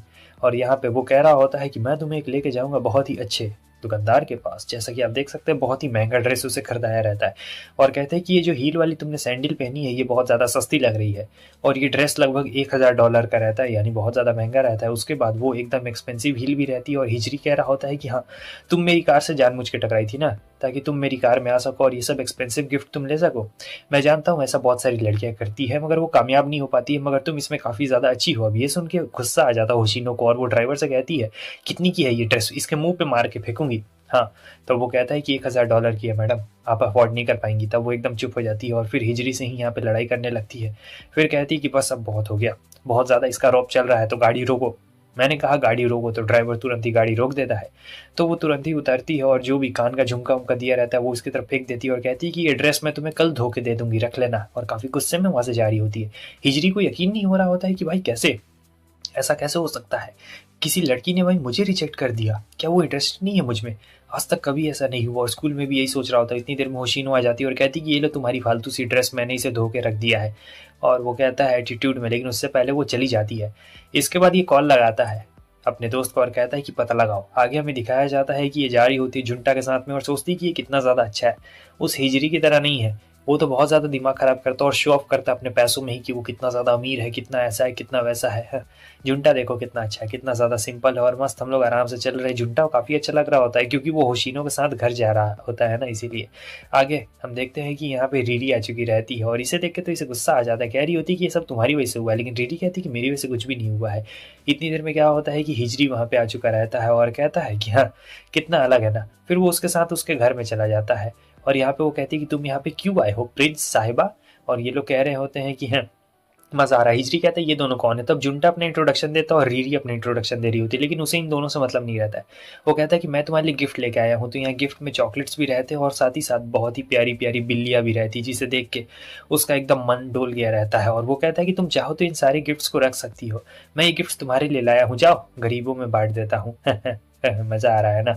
और फिर होशिनो कहती है तुम, लेकिन जो रीरी रहती कहती जरा 1 मिनट रुकना, मैं इसे अभी लेके आती हूँ। और फिर रीरी बता रही होती कि तुम इन गिफ्ट्स को तभी एक्सेप्ट कर सकती हो जब तुम हिजरी का लव एक्सेप्ट कर लो। अब यहाँ पे होशिनो गुस्सा आता है, कह रही होती है एक तो तुमने मेरा चॉकलेट खाना बंद कर दिया, मेरी बिल्लिया को मुझसे दूर कर दिया, ऊपर से तुम कहती हो कि मैं अगर इसका लव एक्सपेक्ट करूंगी तभी मुझे चॉकलेट खाने को मिलेगी। और जो जुंटा होता है पूछता है कि क्या तुम्हें पसंद है क्या होशिनो, लेकिन ये कहता है कि नहीं, मैं किसी को पसंद नहीं करता हूँ, लोग मुझे पसंद करते हैं, समझे, मैं इसे बिल्कुल भी पसंद नहीं करता हूँ। और ये सुन के जुंटा हैरान हो जाता है कि भाई ये कैसा लड़का है, अपने आप को पसंद करवाने के लिए ये सब कर रहा है। तब वो कहता है कि देखना वो तुम्हें कभी पसंद नहीं करने वाली, क्योंकि होशिनो ऐसी लड़की नहीं है। और यहाँ पर ये बिल्कुल ऐसे ही कहती है कि मैं एक्सेप्ट नहीं करने वाली हूँ, मैं इस रिलेशनशिप को नहीं एक्सेप्ट करूंगी। ये लो तुम अपना ये गिफ्ट पकड़ो और तुम लोग यहाँ से चले जाओ, अगर तुम्हारे पैसों का होता तो मैं ले भी लेती, लेकिन ये तुम्हारे पैसों का नहीं है। ये बात उसे बहुत ज़्यादा हर्ट होती है। और फिर अगले दिन जब ये स्टोर में काम कर रही होती है तो एक नया मेंबर भी आया रहता है और यहाँ पे हिजरी आया रहता है नए मेंबर के तौर पे। और आज से वो भी काम करेगा क्योंकि इसकी बात इसके दिल में लग गई थी कि खुद के पैसों से देगा गिफ्ट तभी लूंगी। तो अब यहाँ पे वो काम कर रहा होता है, इंटरेक्शन बहुत ज़्यादा अच्छा होता है, यहाँ तक कि भाई कस्टमर्स तो खतरनाक होता है। अरे अंकल क्यों देख रहे हैं भाई, ऐसी नज़रों से अंकल देख रहे हैं। सोशल मीडिया में भी फेमस हो जाता है। मतलब वो काम बहुत ही अच्छे और लगन तरीके से कर रहा होता है, बहुत ज़्यादा मेहनत कर रहा होता है। ये देख के होशिनो भी चौंक जाती है कि ये बंदा तो सही में बहुत ज़्यादा मेहनती लगता है, काफ़ी ज़्यादा अच्छा काम भी कर रहा है, चलो बढ़िया है। फिर जब वो बाहर निकलती है गार्ड मिलता है तो हाय हेलो यहाँ पे होता है, लेकिन जा रही होती तो वो कहती है कि रुको, ये सब आपकी वजह से हो रहा है, आपकी वजह से जो मास्टर हिजरी है वो पहले से बदल चुके हैं, मैं इसके लिए आपका शुक्रिया अदा करना चाहता हूँ। असल में वो पहले बहुत ही अलग स्कूल में पढ़ा करते थे, अमीरों के स्कूल में, और उन्हें जो चाहिए रहता था वो उन्हें मिल जाता था, इसलिए उनके फादर ने दूसरे स्कूल से नाम कटा के एक ऑर्डिनरी स्कूल में उन्हें भेजा है। और जब से वो आपसे मिले हैं तब से मैं अब देख रहा हूँ कि हमारे मास्टर का बिहेवियर चेंज हो गया। वो पहले चाहते थे कि लोग उनके आगे पीछे घूमे, लेकिन आज पहली बार मैं देख रहा हूँ कि वो कुछ मेहनत करने की कोशिश कर रहे हैं, और ये सब आपकी वजह से हुआ है, इसके लिए मैं आपका दिल से शुक्रिया अदा करना चाहता हूँ। और फिर होशिनो को अगला दिन उसका चेक मिला हुआ रहता है। पहली बार वो काफ़ी खुश होती है, जाती है, लेकिन हिजरी आ चुका रहता है और कहता है कि रुको, मैं तुम्हें गिफ्ट खरीदना चाहता हूँ और ये मेरा पेमेंट है, तो तुम इस गिफ्ट को मना बिल्कुल भी नहीं कर सकती हो। वो कहती है कि क्यों? लेकिन हिजरी कहता है क्योंकि ये मेरी मर्जी है, चलो मैं तुम्हें गिफ्ट देना चाहता हूँ, बोलो क्या चाहिए तुम्हें, ये पैसे मैंने कमाए हैं, जो भी चाहिए वो बोलो।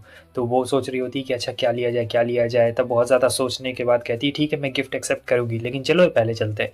फिर यहाँ वो उसे पार्क में लेके आई रहती है और साथ ही साथ इसके पास पॉप्सिकल्स रहते हैं। वो कहता है कि यार ये सस्ती चीज़ में तुम्हें मज़ा कैसे आ रहा है? वो कहती है क्योंकि हम लोग शेयर करके खा रहे हैं। और जब वो पीता है यानी खाता है तब काफ़ी ज़्यादा उसे पॉप्सिकल अच्छा लगता है। और यहाँ पे वो उसके प्यार में पड़ने वाली थी क्योंकि हैंडसम दिख रहा था, तभी अपने चेहरे पे एक जोरदार चाटा मारती और कहती कि ये सब रीरी का किया था है, बिल्कुल भी नहीं। और यहाँ अंदर में ये बाथटब साफ कर रहा होता है, वो आती है तो देखती है कि ये क्या, सुकासा के मोबाइल पे भाई ये किस लड़की का मैसेज आ रहा है, कौन है ये भाई? तो काफ़ी ज़्यादा खुश होकर जा रही होती है क्योंकि उसकी मॉम ने उसकी बिल्ली की तस्वीरें भेजी हुई रहती है, तो इसने पूरा एकदम बुकी बना दिया रहता है और ये मस्त एकदम आराम से जा रही होती है मज़े करने के लिए। फिर यहाँ इंतजार करती तो एक जो बंदा होता है वो आके इससे टकरा जाता है और उसका जूस इसकी फोटो पे गिर जाता है, लेकिन वो बंदा तो इसी पे चढ़ने लगता है और कहता है कि तुम मुझसे माफी मांगो। एक लेडी आती है और कहती है कि इसमें इसकी गलती नहीं तुम्हारी गलती, और इससे हाथ हटाता वो कहता है तुम तो बहुत सुंदर हो, क्या तुम ऐसा डेट पे चलोगी और इसका भी हर्जाना हो जाएगा। लेकिन जैसे वो उसका हाथ पकड़ता है वो उसका हाथ मोड़ देती है और कहती है कि चुपचाप इससे माफी मांगो, समझे। और फिर वो बंदा कहता है कि इसमें कौन सी बड़ी बात है, लेकिन ये इसे श्राप दे देती है कि एक बिल्ली तुम्हारे बेड में मुद दे, और ऐसे ही श्राप दे रही होती है। ये सुन के वो बंदा हैरान हो जाता है और फिर उससे माफी मांग के वहां से जाने लगता है और चला जाता है भाई चुपचाप। वो कहती है कि तुम तो बहुत ज्यादा सुंदर हो और आपका बहुत बहुत शुक्रिया, और मन में सोच रही होती है कि भाई ये लड़की बहुत ज्यादा सुंदर है। इतनी देर में तसुका आ चुका रहता है वहां पे, सुकासा वहां पे आ गया रहता है और बताता है कि अरीसा उसकी बहन रहती है। और वो सोच रही होती है कि अरे भाई इनकी तो पूरी फैमिली बहुत ही ज्यादा सुंदर है, सुकासा भी इतना सुंदर है और ये अरीसा भी। तो फिर अब ये घर में लेके आ जाते हैं जहाँ पे इसकी बहन बता रही होती है कि मैंने सुना है कि मेरे भाई को तुम्ही ने 1 महीने तक रखा था, इसके लिए तुम्हारा बहुत बहुत शुक्रिया, और मैंने ये उम्मीद नहीं की थी कि इसके घर में अचानक से वो सारी चीज़ें हो जाएगी। तो यहाँ पे बहुत ज़्यादा मजाक मस्ती कर रहे होते हैं और बता रही होती है सुकासा के बारे में कि सुकासा किस टाइप का बंदा है। फिर वो चली जाती है यहाँ पे कोल्ड ड्रिंक लाने के लिए और ये मॉम को कॉल कर रही होती है। उतनी देर में सुकासा आता है और पूछता है कि आखिर क्या हुआ था वहाँ पर। तब होशिनो से सारी चीज़ें बताती है कैसे तुम्हारी बहन आई और मुझे बचाई दी। तो यहाँ वो हंसने लगता है और उसकी बहन ये सब देख रही होती है और काफ़ी खुश भी होती है। फिर यहाँ पर जो हमारा सुकासा रहता है वो बताना शुरू कर देता है कुछ कुछ, और उसकी बहन कह रही थी कहीं तुम इसे पसंद तो नहीं ना करते, लेकिन ये कहती कह रहे नहीं इसे कौन पसंद करेगा, ये इतना अजीब बंदा जो है। और उतनी देर में सुकासा के यहाँ पे कॉल आ जाता है दोस्त की तरफ से। तब अरीसा कहती है कि वो पहले से बहुत बदल चुका है, तुम्हें पता है मिडिल स्कूल में उसके साथ कुछ हुआ था जिसकी वजह से वो बहुत कुछ बदल चुका है, लेकिन जब से ये तुम्हारे साथ में है मुझे लगता है कि ये बहुत ही ज़्यादा चिल है और पहली बार ऐसे हंस रहा है। सच सच बताना कहीं तुम उसे पसंद तो नहीं ना करती। तब ये कहती कह रहे नहीं बिल्कुल नहीं पसंद नहीं करती हूँ, बस ऐसे ही मेरे घर में रहने के लिए दिया है। अरीसा कहती है ठीक है तब तो बहुत ही अच्छी बात है, वैसे मैं पहले पसंद नहीं करती थी लेकिन अभी मुझे वो पहले से ठीक लगा है जब से मैंने उसे जानना शुरू किया है। और फिर ये भी बताना शुरू करती कि हाँ वो बहुत लोगों के क्लोज नहीं जाता है, वो सबसे ज़्यादातर दूर ही रहता है, तुमसे मिलकर मुझे बहुत ही ज़्यादा अच्छा लगा, और वैसे भी अब मेरा जाने का वक्त यहाँ से आ चुका है, मैं बहुत देर तक रही। और फिर कहता है कि मेरे दोस्त ने मुझे मूवी देखने के लिए बुलाया है तो हमें मूवी देखने के लिए जाना पड़ेगा, लेकिन उससे पहले चलिए मैं आपको छोड़ के आता हूँ। तो अरीसा को वो छोड़ने के लिए जा रहा होता है जहाँ पे वो पूछता है कि तुम्हें कैसी लगी भाई वो होशीरो कैसी है, मैं मुझे तो लगा ही नहीं था कि किसी फीमेल के साथ भी तुम रहते होगे। तो मुस्कुराने लगता है और बताता है कि वो बाकी लड़कियों जैसी नहीं है, उसके साथ मैं रहता हूँ तो मुझे ऐसा लगता है कि मैं अपने आप को देख रहा हूँ, मतलब मुझे थोड़ी सी खुशी महसूस होती है। और यही चीज़ हमें पास्ट वाले कन्वर्सेशन में भी दिखाई जा रही होती है जहाँ पे वो कहती है कि क्या मेरा भाई 1 और महीने के लिए रुक सकता है यहाँ पे। तब होशिनो कहती है ठीक है रुक सकता है रुक सकता है, मुझे कुछ भी मत बोलो इसके लिए। तो अब यहाँ पर ये होशिनो के घर पे और रुकने वाला था क्योंकि 1 महीना यहाँ पे बीत चुका रहता है, और ये काफ़ी ज़्यादा खुश होती है क्योंकि इसका भाई इतना ज़्यादा हैप्पी जो रहता है। आगे हमें दिखाया जाता है कि वो घर वापस आ चुका था और होशिनो कह रही होती है कि तुम्हारी बहन तो बहुत अच्छी है, मुझे भी तुम्हारी जैसी बहन चाहिए थी यार, लेकिन मेरे पास कोई है ही नहीं। और फिर यहाँ पे अपनी बिल्ली की तस्वीरें देखना शुरू करती है। यहाँ पे वो उसे कुछ बताने की कोशिश करता है कि आखिर पहले क्या हुआ था इसके साथ में, लेकिन फिर कहता है कि चलो बाद में तुम्हें बताऊंगा। अगले सीन में हमें दिखाया जाता है कि आ चुकी रहती है रीरी और इसे परेशान कर रही होती है। तो रीरी को बहुत ज़्यादा गुस्से नज़रों से देख रही होती है और फिर कहती है मैं तुम्हें नहीं छोड़ने वाली हूँ, पटक देती है खींच के। और हमें रीरी का प्लान बताया जाता है कि अभी तक उसका प्लान पूरा नहीं हुआ है, कैसे वो रोमांस में पढ़वाना चाहती थी होशिनो को लेकिन प्लान में नहीं पड़ा हुआ रहता है। होशिनो के पास आती है और कहती है कि चलो डेट पे चलते हैं, क्योंकि मुझे डेट का आइडिया नहीं। होशिनो मना कर देती है। तब रीरी कहती है कि ठीक है ये वाला अवतार कैसा है, क्योंकि वो लड़के का भी अवतार ले सकती थी, और कहती है कि मैं तुम्हें एक फेवरेट चीज़ दिलाऊंगी। उसके लिए तुरंत ही होशिनो मान चुकी रहती है, कहती है ठीक है चलो। आगे हमें दिखाया जाता है कि वो डेट के लिए रेडी रहती है और यहाँ पे रीरी भी आगे रहती है। सो रीरी को डेट के बारे में ज़्यादा कुछ नहीं पता रहता है और वो इनडायरेक्टली होशिनो की हेल्प लेना चाहती थी डेट के बारे में और जानने के लिए। और वो कह रही होती कि मूवी देखते देखते 2 लोग क्लोज आ जाते हैं, हम लोग भी कहीं ऐसे ही क्लोज ना आ जाए, चलो मूवी देखते हैं, कौन सा मूवी चूज़ किया जाए। यहाँ पे मूवी चूज़ करने में काफ़ी ज़्यादा प्रॉब्लम आ रही होती है, मगर जो रीरी होती है उसने मूवी चूज़ कर लिया रहता है। इतनी देर में सुकासा और उसका दोस्त आ जाता है। वो लोग कहते हैं कि अरे ये कौन है, और रीरी ने हाथ इतना कस के पकड़ा हुआ रहता है होशिनो का कि वो छोड़ ही नहीं पा रही होती है। और बताती है रीरी कि मैं इसका कज़न हूँ, लड़का बनी हुई रहती है ना, तो बोलती है कि मैं इसका कज़न हूँ। और फिर होशिनो उसे घसीटते वहाँ से लेके जा रही होती है और सुकासा सोचता है कि भाई ये सब क्या हो रहा है। और रीरी बता रही होती है चिंता मत करो, मैं सबको यही बोलूँगी कि मैं तुम्हारी कज़न हूँ और कुछ भी नहीं। होशिनो को तो गुस्सा आ रहा होता है भाई, और वो सोचती है कि मैं इसका प्लान कामयाब नहीं होने दूंगी। इसे क्या लगता है कि रोमांटिक डेट जैसा होगा, बिल्कुल नहीं। और यहाँ ये सोच रहा होता है कि अरे भाई क्या ही बेकार सी मूवी है, बिल्कुल मजा नहीं आ रहा है, मगर होशिनो तो रो रही होती है। ये सारी मूवीज देख के वो रोने लगती है और यहाँ रीरी मजाक उड़ा रही होती है कि ये सब तो नॉर्मल चीज़ है, पहले से प्री प्लान्ड है, आखिर तुम इसके लिए रो क्यों रही हो, चलो कुछ पिया जाए। आराम से, क्योंकि वहाँ पे पीने के लिए जूस मिल रहा होता है। तो जो होशिनो रहती है वो पी रही होती है और कहती काश चॉकलेट का होता है। तो रीरी अपने मैजिक से अपना वाला चॉकलेट का कर देती है और होशिनो का भी पी लेती है। तब वो कहती है कि देखा, इनडायरेक्टली किस हो गया। होशिनो को यहाँ पे बहुत गुस्सा आता है और वो कह रही होती है कि इनडायरेक्टली किस कुछ भी नहीं हुआ, गधे कहीं के वक्त, यहाँ से चलो चलते हैं। इतनी देर में उन्हें हिजरी मिल चुका रहता है बीच रास्ते में। तो होशिनो कह रही होती है, अरे हिजरी तुम काम पे नहीं गया? वो कहता है कि नहीं, मैं काम पे नहीं गया, मैं यहाँ पे लोगों को देख रहा हूँ और उन्हें समझ रहा हूँ आखिर काम करने का क्या तरीका होगा। और फिर उतनी देर में जो रीरी रहती है बताती है कि मैं इसके साथ आज डेट पे आया हूँ, मैं इसका कज़न हूँ। कैसे हो तुम? मैंने सुना है कि तुमने भी इसे डेट किया था, लेकिन ये तुम्हें बीच डेट में ही छोड़ के भाग गई थी। हाँ, हिजरी बोल रहा होता है कि हाँ, मैं पहले नहीं जानता था अच्छी तरीके से डेट करना, लेकिन अब मैं पहले से अच्छी तरीके से डेट करना जान गया हूँ। वैसे भी मेरे जैसे हैंडसम प्रिंस पे कौन नहीं मरता होगा। हाँ, मैं इतना ज़्यादा हैंडसम, गुड लुकिंग और स्टाइलिश तो हूँ। रीरी कहती कि अच्छा चलो अगली बार देखा जाएगा, और होशिनो कहती कि तुम दोनों घुंचुओ कहीं के, चलो बंद करो ये सब। आगे हम देखते हैं कि रीरी उसे समझा रही होती कि ये सब तो मेरे प्लान का हिस्सा है, तभी तो वो लोग क्लोज आएंगे। लेकिन होशिनो को तो काफ़ी गुस्सा आ रहा होता है कि घंटा कोई क्लोज आएगा, कुछ क्लोज आने की ज़रूरत नहीं है। और फिर वो उसे धक्का देके जाती है। फोटो खिंचवा रहे होते हैं दोनों साथ में, बहुत ज़्यादा मज़े कर रहे होते हैं। होशिनो को मज़ा तो आ रहा होता है, लेकिन जो बोलो, और ये रीरी भाई के जब पता नहीं क्या बोला जाए, कोई देखेगा तो कपल ही समझेगा, लेकिन यहाँ पे तो ये ना लड़का रहता है ना लड़की रहता है, ये कुछ भी नहीं रहता है, ये तो बस एक खिलौना है एक तरीके से। उसके बाद जब ये लोग वापस जा रहे होते हैं, रीरी बहुत ज़्यादा एक्साइटमेंट में रहती है और फिर अचानक से उसके बहुत ज़्यादा ही क्लोज आ चुकी रहती है। होशिनो कहती है और फिर किस ले लेती है। तो हमें दिखाया जाता है कि ये सारी चीज़ें जुंटा ने देख ली रहती है और वो साइकिल से गिर चुका रहता है वहाँ पर, और कहता है कि ये भगवान, ये मैंने क्या देख लिया। लेकिन फिर वो उसे समझाने की कोशिश करती है कि अरे ये मेरा कज़न है और ये बस ऐसे ही मजाक कर रहा था, इसकी मजाक करने की आदत है। लेकिन वो क्या समझता। होशिनो अपना काम करके बाहर निकलती तो देखती ये क्या, सभी के सभी लोग उसका इंतजार कर रहे होते हैं। हालांकि हिजरी का बॉडीगार्ड बस उसी के लिए इंतजार कर रहा था। हिजरी भी आ जाता है और सुकासा को देख के कहता है, अरे तुम। सुकासा कहता है, अरे तुम। होशिनो कहती है, तुम दोनों एक दूसरे को जानते हो क्या? हिजरी कहता है, नहीं, मैंने बस इसे तुम्हारे साथ में देखा था। वैसे हाइट छोटा रहता है तो वो थोड़ा जेलस फील कर रहा होता है। होशिनो कहती है कि अरे हाइट की वजह से तुम टेंशन मत लो। और फिर सोच रही होती ये दोनों कितने अच्छे हैं, मतलब अपना काम पहले करते हैं, फिर मुझे यहाँ पे लेने के लिए भी आते हैं। ओ हो, इतने ज़्यादा अच्छे दोस्त तो भगवान किसी को ना दे, सिर्फ मुझे दे और किसी को भी ना दे। इतनी ही देर में जब वो जा रही होती है तब उसे साइड में साकी दिखाई दे देती है और कहती है कि अरे तुमने अपना फ़ोन नहीं देखा। साकी उसे बताती है कि मैंने पहले ही तुम्हें मैसेज कर दिया था यहाँ पे आने के लिए। और फिर होशिनो सारी बात बताती है कि कैसे अब ये दोनों इसके साथ में रह रहे हैं, हालांकि ये सब बस एक्सीडेंट की वजह से हुआ था। फिर साकी से पूछती है कि आखिर तुम यहाँ पर क्या कर रही हो। तब साकी बताना शुरू करती है कि अरे मैंने तुम्हें फ़ोन पे पहले ही मैसेज किया था, लगता है तुमने देखा नहीं है। असल में मेरे डैड बाहर गए हैं और फिर मेरा जो भाई है उसने अपने दोस्तों को बुला लिया है, तो वो लोग मस्त पार्टी कर रहे हैं, इसलिए मैं यहाँ हूँ। तब गुस्सा हो जाती है होशिनो और कहती है कि रुको, मैं उसे सबक सिखाती हूँ। लेकिन वो कहती है चिंता मत करो, आने से पहले मैंने डैड को मैसेज कर दिया था और डैड जब आएंगे तब उसकी आराम से ढक्की ढिकी कर देंगे, तुम बिल्कुल टेंशन मत लो। और वो कहती तुम बिल्कुल बचपन जैसी हो, क्योंकि एक बार एक लड़के ने कहा था कि तुम्हारा तरबूजा कितना बड़ा है, तब तुमने कह दिया था कि तुम्हारा अखरोट कितना बड़ा है।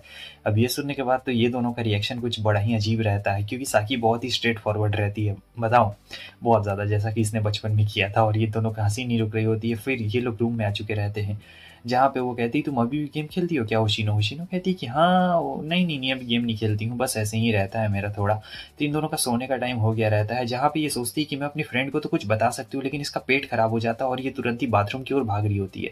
तब इन दोनों की मुलाकात हो जाती है यहाँ पर, जहाँ वो कहती है सुकासा हम दोनों लगभग एक जैसे, मतलब पर्सनैलिटी का वैसे में कुछ एक जैसे नहीं है, मुझे पता है तुम मुझसे बहुत अलग हो और मैं तुमसे अलग हूँ, लेकिन हम दोनों में एक चीज़ बहुत ज़्यादा कॉमन है कि हम दोनों का मतलब एक अलग ही ऑरा है। ऐसा वो बोलने की कोशिश कर रही होती है, तुम लोग समझ सकते हो ना, एक अलग टाइप का इंट्रोवर्ट नेचर है। तो यहाँ पे वो उसे गुड नाइट बोलती है और सो जाती है। होशिनो रूरी को कह रही होती तुमने मुझे बताया नहीं था कि अगर मैं किसी को बताने की कोशिश करूंगा तो मेरा पेट खराब हो जाएगा। लेकिन रूरी कहती है कि तुमने शायद पढ़ा नहीं था इंस्ट्रक्शन अच्छे से, और फिर यहाँ भी से बहुत गुस्सा आता है। तो अब ये साकी को नहीं बता सकती है रूरी के बारे में, और ये सोई हुई रहती है, जहाँ पे साकी कह रही होती है कि तुम भी ना बिल्कुल पहली जैसी हो, बहुत ही फन। और इससे पहले कि वो कुछ बोलती देखती कि होशिनो सो चुकी थी, तो हमें पास्ट का सीन दिखाया जाता है जहाँ पे सभी लड़के उसके ऊपर मरते थे, क्योंकि इसका बहुत बड़ा बड़ा था, आगे पीछे दोनों का बात हो रहा है।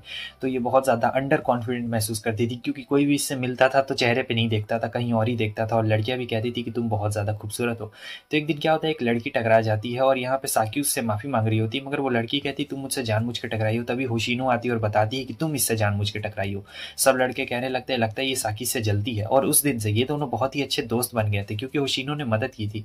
उसके बाद क्या था, दोनों की दोस्ती बहुत ही गहरी हो चुकी रहती है और हमेशा जब ये मुसीबत में पड़ती तब ये इसकी मदद करती थी।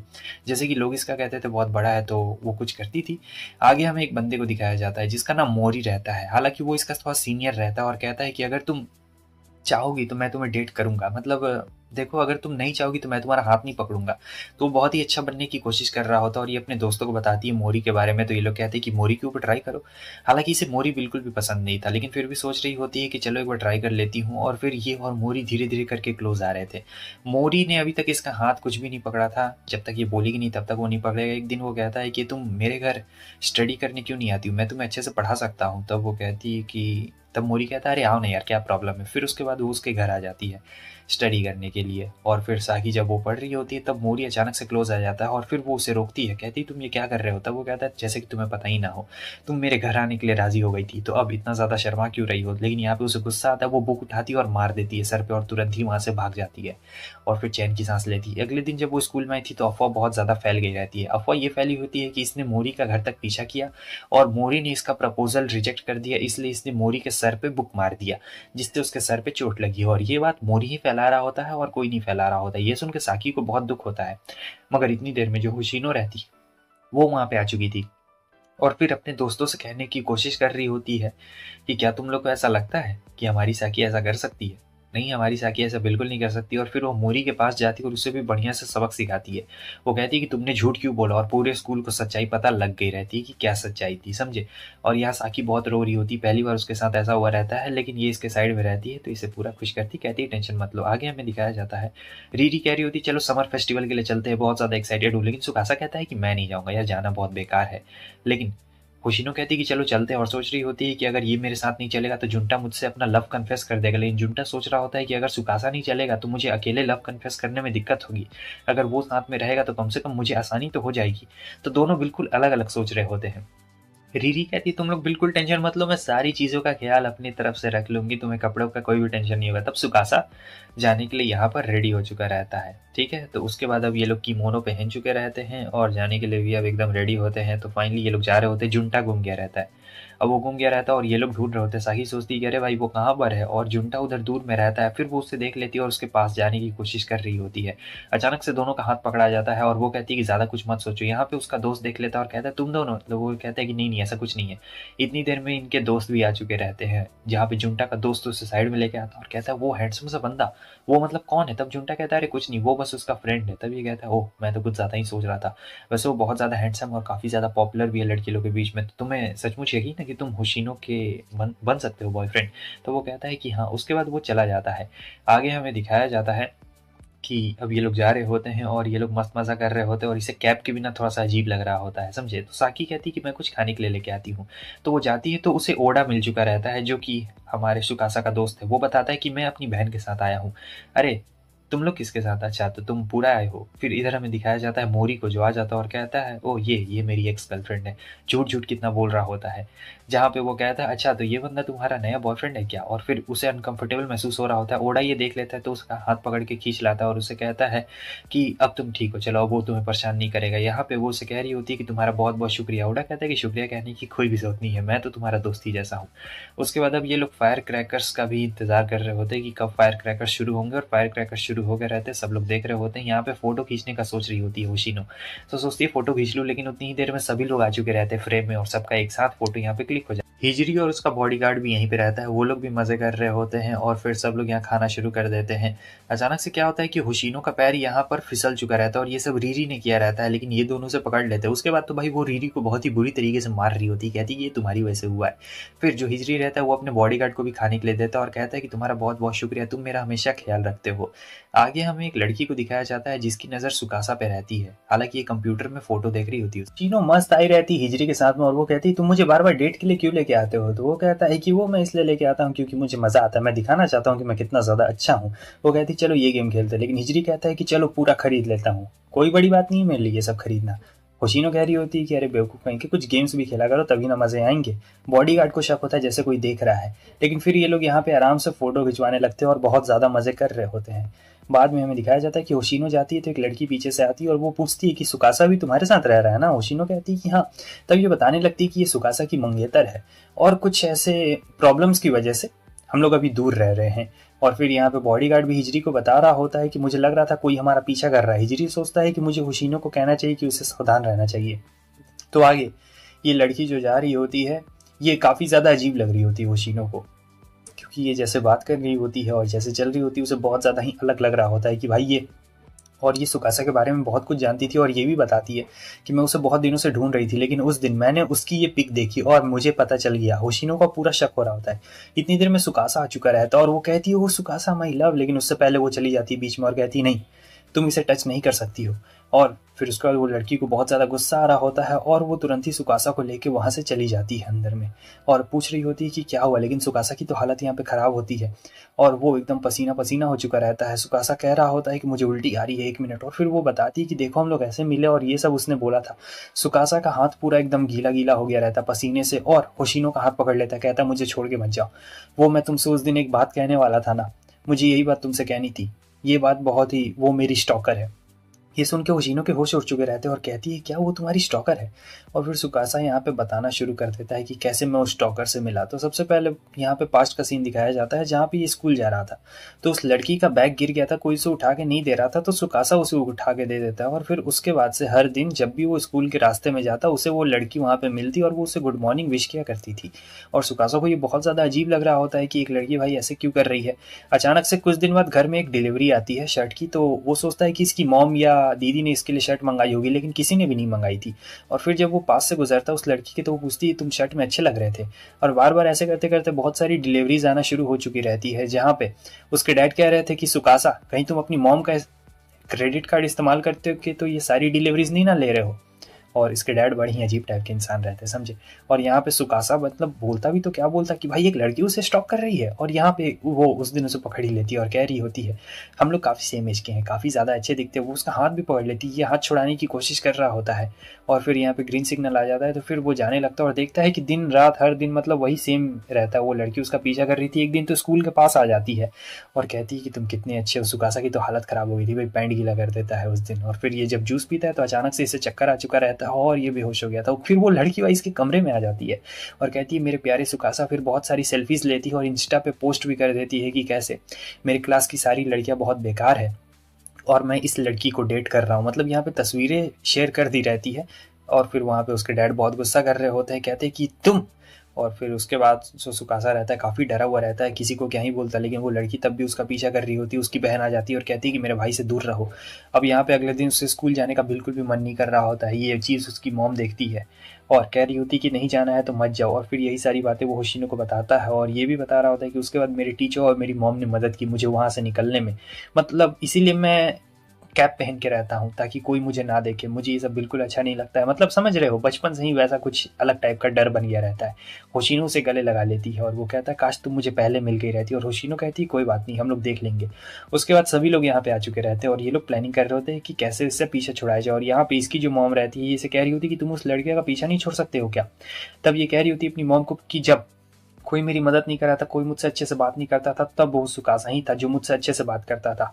आखिर आप ये क्या कह रही हैं, मैं उसे कैसे मतलब छोड़ सकती हूँ, ऐसा बिल्कुल नहीं हो सकता है। आप लोग हमारे प्यार के बीच में आ रही हैं। और उसकी मॉम तो एकदम भाई रोने लगती है और वो वहाँ से भाग चुकी रहती है, लेकिन ये कहती है कि वो मेरा प्यार है। और आगे हम देखते हैं कि हिजरी के साथ यहाँ पे होशिनो काम कर रही होती है। सो जो होशिनो रहती है उसका काम यहाँ पे लगभग जल्दी खत्म ही हो गया रहता है। तो वो कहती है कि स्टोर में कोई नहीं है, ठीक है तो मैं अब चलती हूँ। और वो सोचता है कि मुझे इसे बताना चाहिए क्या, लेकिन छोड़ो नहीं बताता हूँ। तो होशिनो कहती है ठीक है मैं चलती हूँ, तुम थोड़ा अपना काम देख लेना। तो वो चली गई रहती है, लेकिन उसका मोबाइल छूट गया रहता है। तो हिजरी अपने बॉडीगार्ड को कहता है जाओ उसे दे के आओ। तब तक साकी भी आ जाती है और उसका भाई। ये लोग कहते हैं कि होशिनो ने हमें मैसेज किया था यहाँ पे आने के लिए। और फिर होशिनो को दिखाया जाता है जो अपना मोबाइल भूल गई रहती है, लेकिन कुछ बंदे आ चुके रहते हैं और कहते हैं कि मैडम आपको हमारे साथ चलना पड़ेगा। वो उसे ज़बरदस्ती लेके जाते हैं और फिर उसे मारने की कोशिश करते हैं, लेकिन तब तक आ चुका रहता है जुंटा। जुंटा के साथ में उसका दोस्त भी आ गया रहता है और दोनों मिल के गुंडों की बहुत ही बुरी हालत कर चुके रहते हैं। इतनी देर में वो मारने के लिए आता है, तब तक बॉडीगार्ड आ चुका रहता है और कहता है कि ये सब यहाँ क्या हो रहा है। और फिर यहाँ पे आ चुके रहते हैं जो साकी का भाई रहता है, वो उनमें से एक को पहचानता था। और फिर ये गुंडा बता रहा होता है कि एक लड़की आई और उसने हमें ब्लैकमेल किया, हमारे पास और कोई रास्ता नहीं था। तो साकी का भाई इन दोनों गुंडों को जानता था। तो अब सारी मिसअंडरस्टैंडिंग क्लियर हो गई। और यहाँ पे ये काफ़ी मतलब रिलीफ फील कर रही थी और होशिनो कह रही होती अच्छा हुआ तुम सभी एक के बाद एक आ गए, पता नहीं ये कैसे हुआ। तब साकी कहती तुम्हें पता नहीं, तुम्ही ने तो हमें मैसेज किया था। ये सुन के होशिनो हैरान हो चुकी रहती है और अपना फ़ोन चेक कर रही होती है। कहती है कि भाई मैंने ये सारे मैसेजेस कब किए। उसके आगे हमें दिखाया जाता है कि ये घर पहुंच जाते हैं तो सुकासा माफ़ी मांगता है, कह रहा होता है कि ये सब मेरी वजह से हो रहा है, लेकिन होशिनो कहती है कि नहीं इसमें तुम्हारी कोई भी गलती नहीं है। तो सब लोग कह रहे होते हैं कि नहीं तुम्हारी कोई भी गलती नहीं है, आराम से रहो। और फिर रीडी बता रही होती है कि मैंने ही उन लोगों को मैसेज किया था और देखो तुम्हारे पास एक ही ऑप्शन है, अगर तुम्हें इस प्रॉब्लम से बाहर निकलना है तो मैं सुकासा को तुम्हारी लाइफ से हटा देती हूँ और मैंने ही सारे चाल चले हैं। तब वो कहती होशिनो कि अगर तुम ही सब कर रही हो तो तुम उस लड़की को सुकासा की जिंदगी से हटा क्यों नहीं देती हो। तब वो कहती कि नहीं मैं ऐसा नहीं कर सकती हूँ, मैं सिर्फ तुम्हारे ऊपर जादू कर सकती हूँ और किसी के ऊपर मतलब मैं ऐसा कुछ कर नहीं सकती हूँ क्योंकि मेरा कॉन्ट्रैक्ट तुमसे है। ये सुन के होशिनो को बहुत ज़्यादा गुस्सा आता है और वो उसकी मैजिकल छड़ी लेती है और फेंक देती है, फिर से जाके 40 पे गिर चुका रहता है और ये मैजिक इस्तेमाल नहीं कर पाएगी कुछ दिन के लिए। सुकासा यहाँ पे बैठा हुआ रहता है, इतनी देर में जुंटा आता है और कहता है तुम्हें पता है मैंने बेसबॉल खेलना क्यों स्टार्ट किया। क्योंकि बचपन में जब मैं और होशिनो साथ में थे क्लास में तो उसने कहा था कि उसे वो लड़के अच्छे लगते हैं जो बेसबॉल खेलते हैं और ये बात हमारे जुंटा ने कुछ ज़्यादा सीरियसली ले ली तो यहाँ पे उसका बेसबॉल करियर अब बन चुका है। और ये सुन के ये हंसने लगता है बहुत ज़ोर से। तब वो कहता है हंसो मत ज़्यादा। आगे हम देखते हैं कि जारी होती है होशिनो अपने काम से वापस घर, तभी वो लड़की आ चुकी रहती है, लेकिन इस बार भाई इसने तो चाकू निकाल दिया रहता है और वो चाकू निकाल के सीधे आ रही होती है।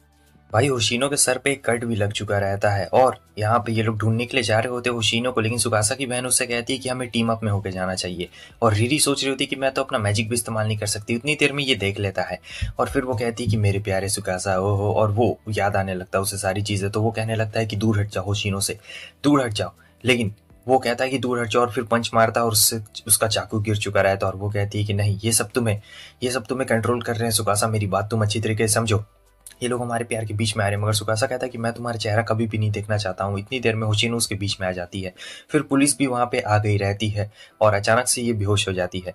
फिर जब उसे होश आता है होशिनो को तो वो देखती है कि ये क्या सभी लोग यहाँ पे हॉस्पिटल में रहते हैं और वो कहती है कि मैं बिल्कुल ठीक हूँ। यहाँ पे सुकासा के डैड आते हैं और कहते हैं कि हमारे बेटे को ऐसे जो भी हुआ मैं इसके लिए आपसे माफ़ी मांगता हूँ और तुम भी माफ़ी मांगो गधे कहीं के, हम लोग आज ही रात में यहाँ से निकलने वाले हैं, प्लीज़ मेरे बेटे को आप इसके लिए माफ़ कर दीजिए।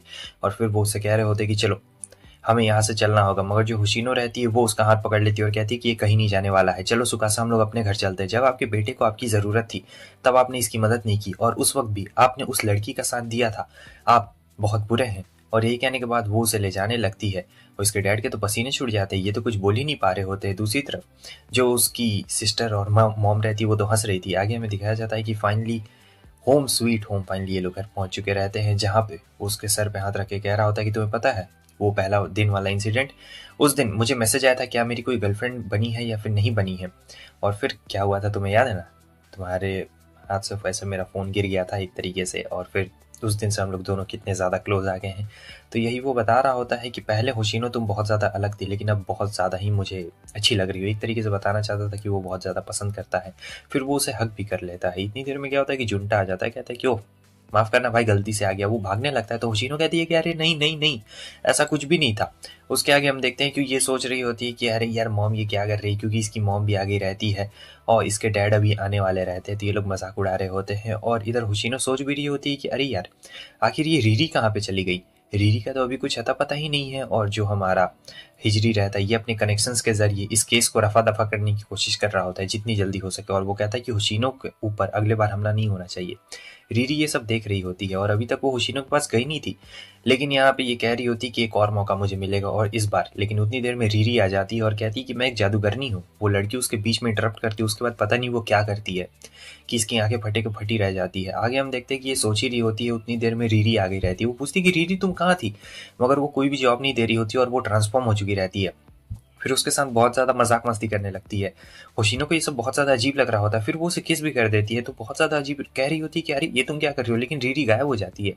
आगे हमें दिखाया जाता है ये पता लगता है कि उस लड़की की सारी मेमोरीज गायब हो गई है। तो पता लग गया रहता है कि ये सारा किया कराया रीरी कहीं रहता है। मगर होशिनो सोच रही थी कि ये रीरी कहाँ पे चली गई है। उसके बाद ये सभी लोग तो काफ़ी खुश रहते हैं, इसके डैड भी आगे रहते हैं, इसके लिए चॉकलेट गेम और इसकी बिल्ली भी लेके आए हुए रहते हैं। तो वो काफ़ी खुश रहती है और सोच रही होती कि 1 मिनट रुको, आखिर ये सारी चीज़ें मुझे मिल कैसे रही है, कुछ समझ में नहीं आ रहा है। रीरी आखिर रीरी कहाँ पे, मैंने उसे देखा नहीं है। उसके अगले सीन में हम देखते हैं कि जुंटा और सुकासा यहाँ पे रहते हैं, जहाँ पे सुकासा जुंटा से कहता है कि मैंने उस दिन तुमसे कहा था ना कि मेरे दिल में होशिनो को लेके कोई भी फीलिंग्स नहीं है। उस वक्त मेरे लिए फीलिंग्स नहीं थी, लेकिन अब पता नहीं क्यों मुझे ऐसा लग रहा है कि मेरे दिल में उसके लिए फीलिंग्स जग चुकी है।